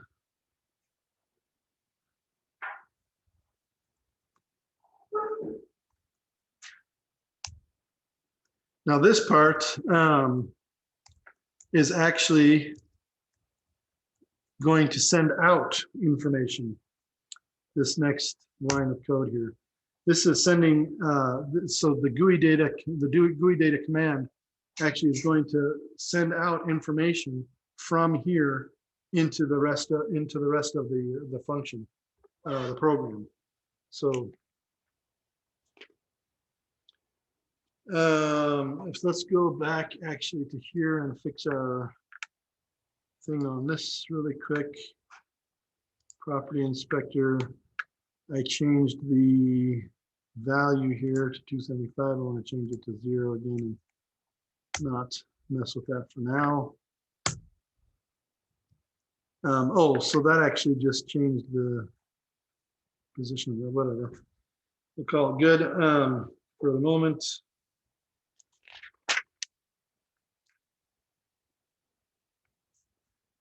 No, I'm going to leave it that way because then we don't have to move. Then the slider is lined up properly. So what this has actually done now that I'm reading it again, what this does is it actually moves just the slider to that position. And what we did in the code is we moved the target to that position. So this is just going to line up the slider with the target specifically or explicitly, I suppose is a better way to say that. All right, now the reset button. We need to go to the reset callback and mess with that code a bit. See if we can do that. So find our reset callback. Oh, dang it, this is our reset callback. I put all this in the wrong place.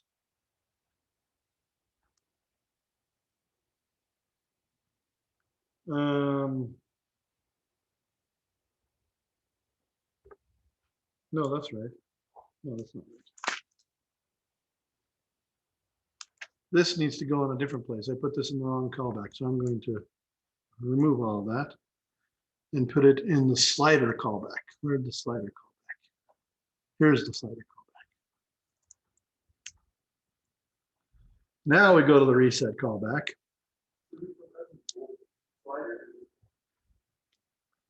Just there's only one callback. This is the create function, and this is the callback. So slider one callback is where we put this. You only modify the callback functions. You don't. These ones here, they just create the slider.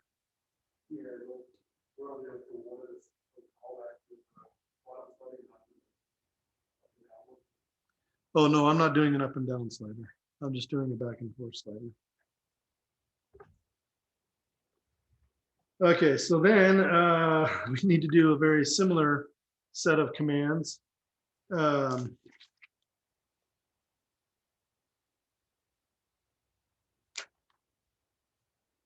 To mess with, to get some information from the reset.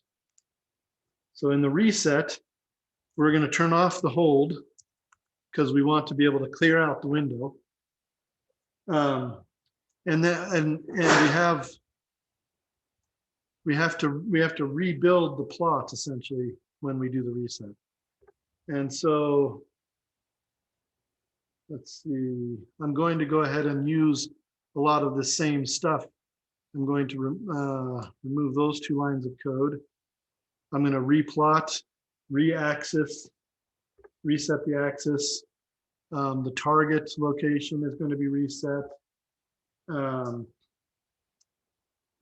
Let's see, plot,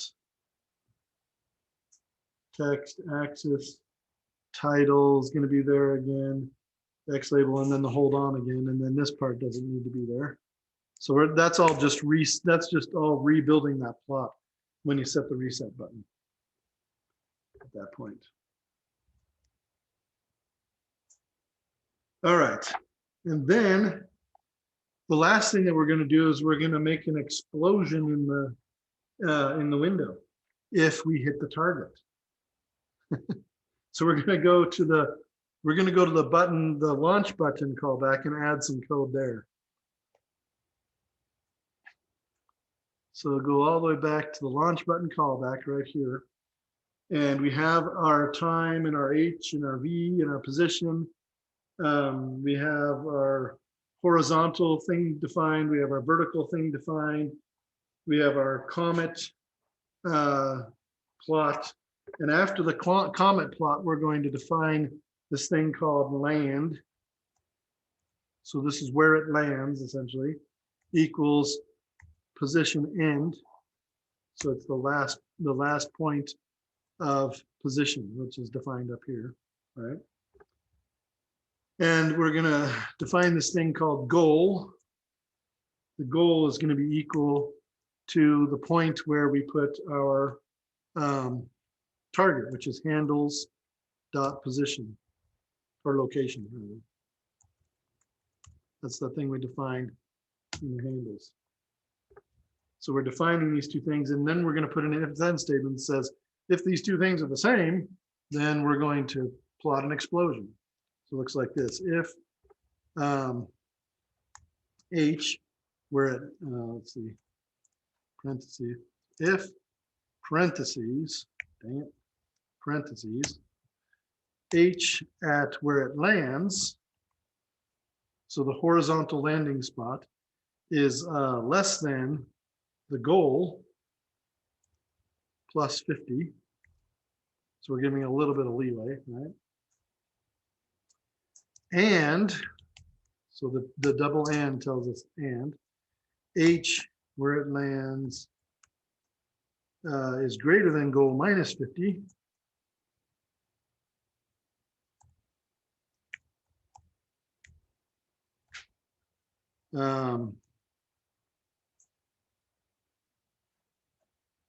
What did I just do there? H is H land, there we go, less than goal minus 50. So if both of those things are true, right, then we're going to do this code here. X equals linspace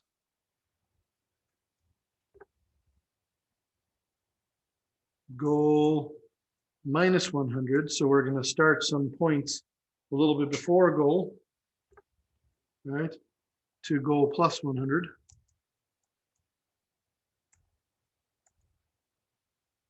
Setting up some points all the way around the goal. And we're going to do 5 of those points. And we're going to do another one in the Y direction.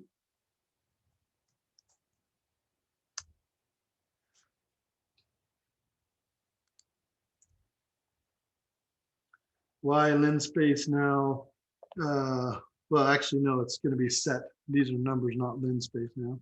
These are set heights, in other words. So Y is going to equal this set of numbers That's going to go 0, 80, 100, 0, 80, 100, 80, 0. Right? And we want to suppress these things so they don't print off anywhere. And then we're going to make another linspace in Z. So Z equals linspace goal minus 200 and goal plus 200. And it is going to have 9 values apparently. And then we're going to plot. We're going to plot X from Y. And we're going to do this in red stars. There's my star, red. And we're also going to plot in, well, I forgot to do W, forgot to put in W. And also in red stars, because we're going to do 2 explosions. Star red. Right. I may need to make my W, so let's make my W really quick. W is going to be this 9 thing. I have 9 things in it. 40, 0, 40, 90, 120, 130, 120, 90, 40, 0. 40, 90, 120, 120, 40. Okay, good. So we've made these things. So essentially what we're doing is we're going to create some stars above this that'll look like an explosion. And then we'll put a text in there. We'll put in some text that says, we'll put it at goal, comma, 400. And it will say, kapow.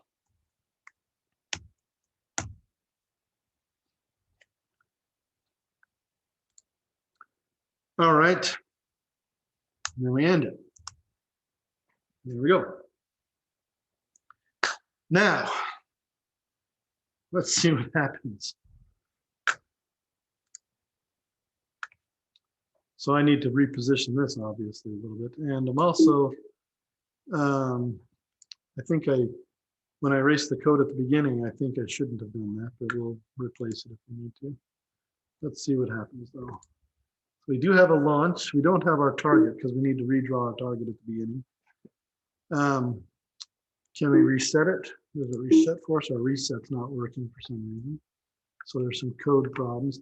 And to look for code problems, you go back to here and you see where your errors are. Essentially look for the lines that they're in. And if they're lines of code that you didn't write, don't mess with them. Just look for the ones that you wrote. So I wrote these ones. So there's obviously some problems with this code in line 212. Line 42 I didn't write. Line 212 I did write.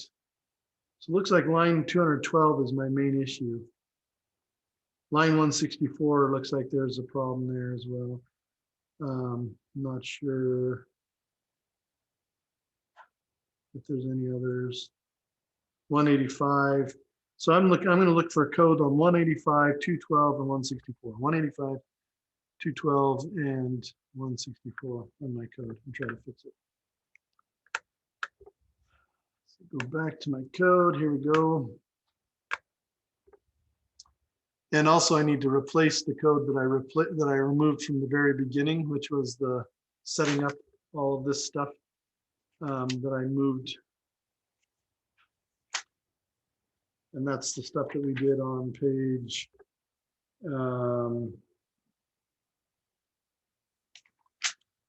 page 607, essentially, in the opening function. So I'm going to do that really quick. Opening function is right here. I'm going to add in I'm going to recreate my plot again. The weird thing is that you have to create this plot at the beginning function and then you recreate it again immediately as soon as you hit the fire button. So, but MATLAB doesn't know the difference. It just does it again. So we're plotting at 275 again. Actually, I can copy this from later in the code. I can copy it from here. No, not from there. From here.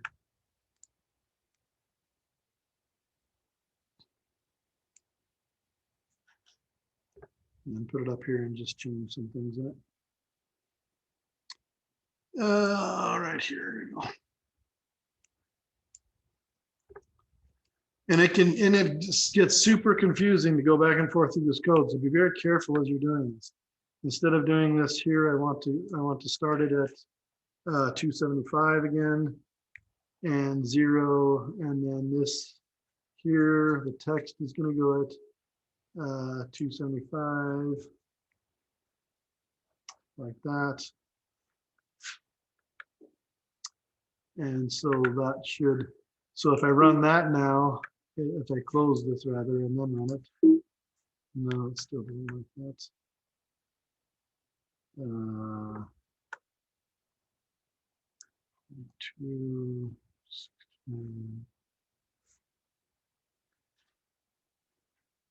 Oh, it's marker size. So I have some bad typing errors here. Marker face color, marker size. That needs to be changed in my other ones as well, I guess. Let's go back down here and see what I misspelled down here.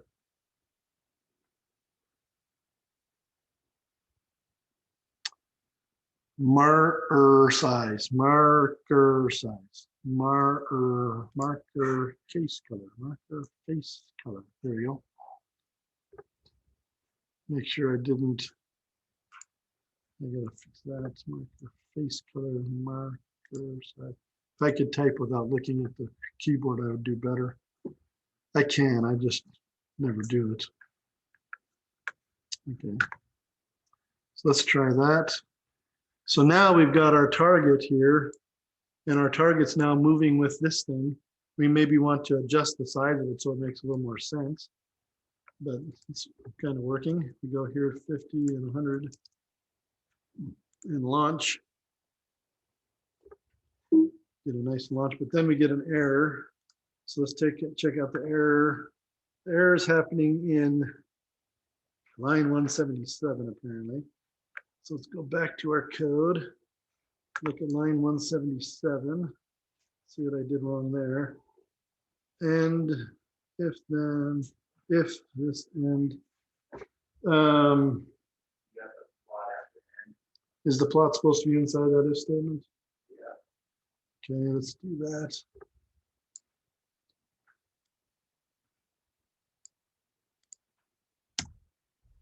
And run it. It looks correct otherwise. Let's reset it, launch it again. Let's move the target to there. Launch again. Look, kapow. It worked.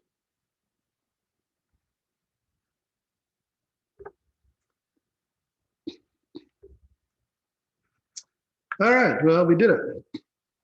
Frankly, the hardest thing I think to do with this stuff, I think there's two very, very difficult things about the GUI. The first one is the most obvious. All that code gets crazy and it's hard to figure out how things are done. The best way to figure this out is to go back to this chapter and just try to follow along with what they're doing and just try to do it the way they're doing it. Or to go onto YouTube or to go onto MATLAB site and watch a video, watch somebody's or look at code who's done something that you're trying to do, and try to copy that. Because trying to sort it all out in your head, when to use the handles dot thing and everything else, gets very confusing, especially when you're first starting code.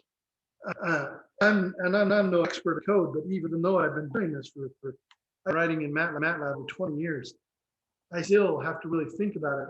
What is this doing here, and how I'm using this? And still, I'm not always sure I'm doing it right. The second hardest thing I think is fixing the code, because there's so much of it. But make sure that you go back to your MATLAB window and look for the error. Look for the errors that are on lines of code you actually wrote, you inserted. Ignore the ones that you did. Look for the one you did right, and then you go back and see if there's an error. If there's not an error in the actual way you wrote the code, then maybe there's an error with the way you've passed around things, and then that can get a little sketchier and more difficult. A lot of times when I have mistakes with these things, I've just started over and over again. It's so hard to sort out what I did wrong. So don't too frustrated if it's not working out for you right away. It's not easy. This is, I think, by far the hardest thing in this class is try to manipulate this GUI code. One thing that MATLAB does to help with this, they create templates so that you don't have to figure out how to do things. You just need to change a few things, and that's really kind of the next part here. Although they have, see what do they have here? They add in some more things to this same function, but it's just adding more stuff. But here they talk on page 616. They talk about built-in GUI templates, and so we can actually go to that. We can see that. We'll close out this one, and to guide again here, and you can go here to the GUI with UI controls, a GUI with axes and menus, and then a modal question dialog. And if you choose one of these, it'll show you a preview of what they're like. And there are more available. You can actually create your own templates. You can create a GUI and save it as a template, or you can go online and find other people's templates and then manipulate them. So that becomes very useful.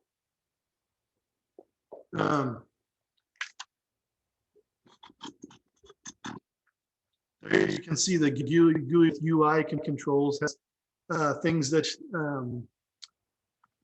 you can enter in, and then buttons that you can push, and selections you can make over here. In this case, it's a conversion calculator that they've made. You could also create something like this that would calculate your total price of groceries or something like this. You can do all kinds of things. And if you open one of these things, if you open this template, it opens this one that they've shown you, and then you can manipulate it. You can change it however you want. You get things to it. You can change the names of things. You change the action. In here, they actually put in the code for making these calculations. And if you want to see that code, forgot to close that. Save. If you want to see this thing here, you go up and look at the editor. The editor is where it is at. There we go. There's all the different callbacks for this one. Each one of these things has a callback associated with it, and you can actually click on it, and it'll bring that up. But if you go to view here and hit editor, then it's to save it, of course, because you haven't saved it yet. Save it as where untitled to use, and it'll take you to the code, and you can start looking at the different callbacks and also the startup function. So here you can see here the opening function. They don't really have much in there. They don't have anything in the opening function. No data there. No. They haven't done any calculation here.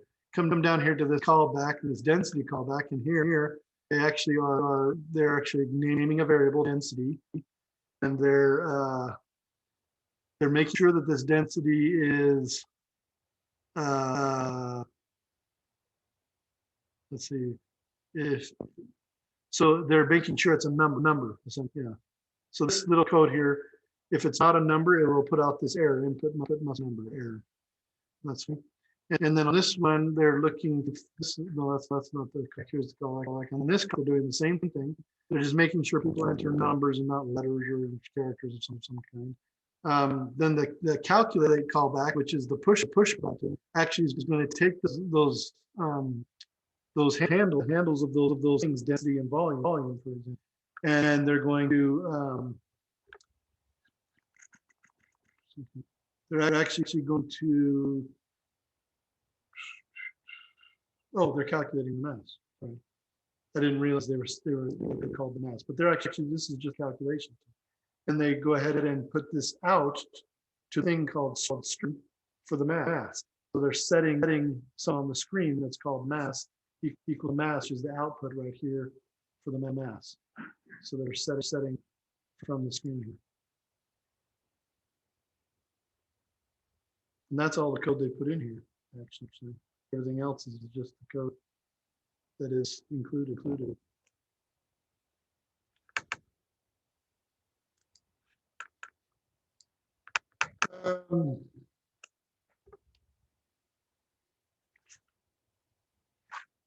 You can go on and on and on forever with this. One of the ones that I tried with students before is the game, the card game War. You ever play that with kids? Where you each put down a card, whoever has the high cards, and they take the cards, right? This is something that is not super easy to do with MATLAB, but it is something that can be done with this interface. And did we already do a blackjack one? We did kind of rudimentary blackjack, didn't we? No? Blackjack is another one that you can do with this. But not only can you well, we did rolling of dice before, right? We did dice rolling, so you can do dice rolling with this. But not only can you do, numbers come up, but you actually bring up an image of the dice. You could create an image in the window, or you could actually put an image in there. You actually take an image from the internet and put an image of dice on ones or something like this, on 1 and 6, because all these kinds of things can be done. If you can do MATLAB, you can do it with the GUI interface. So we know bring images into the MATLAB to show them and to erase them and things like that. You also make your own dice. Of course, you could plot points on a chart, depending on what rolled. So they push a button that says roll the dice. And once they push that button, it goes through a program, gives that assign random numbers, first 2 random numbers between 1 and 6, and including 1 and 6. And then those 2 numbers between 1 and 6 are assigned to some names, so given some names and that. And then you go and you say, if this name is 1, then you plot this in, and it looks like the 1 dice. It's just a dot in the middle, or something like that. You could do it that way. There's lots of different ways you can do it. You can also download images of cards and bring them up. So you actually have an interactive card game or an interactive dice game or some other kind of game that actually has imagery, that has point and click interaction, right? There's lots of different things you can do with this. I don't remember what the home looks like after, and I haven't signed it yet, but let's see what kind of homework projects they have. I kind of like the idea of improving even more the Ready Aim Fire program in some of our homework systems.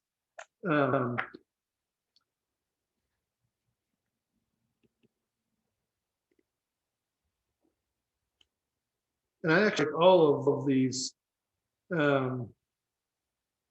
problems except the last 2, which are more complicated for people if you haven't in physics. But I'm going to have you do everything 1 through 5. And in addition to that, I also want you to do, in each one of the courses, you're just going to turn in the GUI program. You're going to turn in the files. When you save this, if you look over, let's see, if you look over here on the side, there's two files. There's .fig file, M file. The only one that you have to send to me is the .m file, I believe. I think I can open the .m file, and .fig file will be created now. And I can let's see, how do I check it? Like, I'm going to erase this one, delete it. I'm going to the polygon.fig file, and then I'm going to open the .m file. Come on. And then I'm going to run it. Nope. It wants, oh, it's, yeah, I think it wants the fig file. Yeah, so I probably need that. So I'm going to go back up here, and I don't know if I can undo my, I can't. So what I'll do, with the homework is I'll put in two places to upload files. So the problem will be you'll upload your M file, the other one you'll upload your file. So if for 6 problems for this homework assignment, we'll have the 1 5 in the homework here, and then I want you to improve. Do at least 5 improvements on your ready aim fire file that are not in the book. You can the ones in the book that are in the examples you should include also, but I want you to include your own. You can enhance them, make them different, make them bigger, more things that the user can do or whatever. But I want you to enhance it in 5 different ways. And then for those 6 problems, the 5 in the book and 1 that I'm in addition, I want you will have 2 problems for each of those. 1 to enter the fig file, 1 to enter the M file. So you told 12 total problems in my open math where you enter things in, enter your upload files. Does that make sense? Hopefully. And I'll label them so that it makes sense, but I'll put those into my open math. Okay, we are done for today.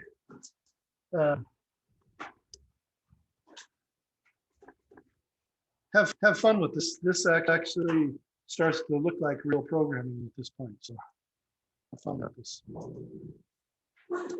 And I'll see you next week. And hopefully while you're doing this, you get some ideas of what you might want to create as your final project, because this is what you're going to be doing for your final project. You're going to be programming kind of GUI interface that does something, probably a game. I think it's probably the easiest to do, but if you have an idea that makes sense to you, that's great. I had one student that created a very specific calculator for calculating asphalt mixtures or something like that, because he was working for the Department of Roads. So he created a calculator, a very specific calculator, but a calculator. It was quite complex and quite useful. Have a good one. An interesting thing to note, and I'm pretty sure that this is still true in that, but once you come of these programs using their GUI interface, you can actually put that into online. You can actually publish it online onto a website. You can publish it into an app for like a cell phone kind of thing. These kinds of things can be done if you get to this point. So anyway, all right, have a good one.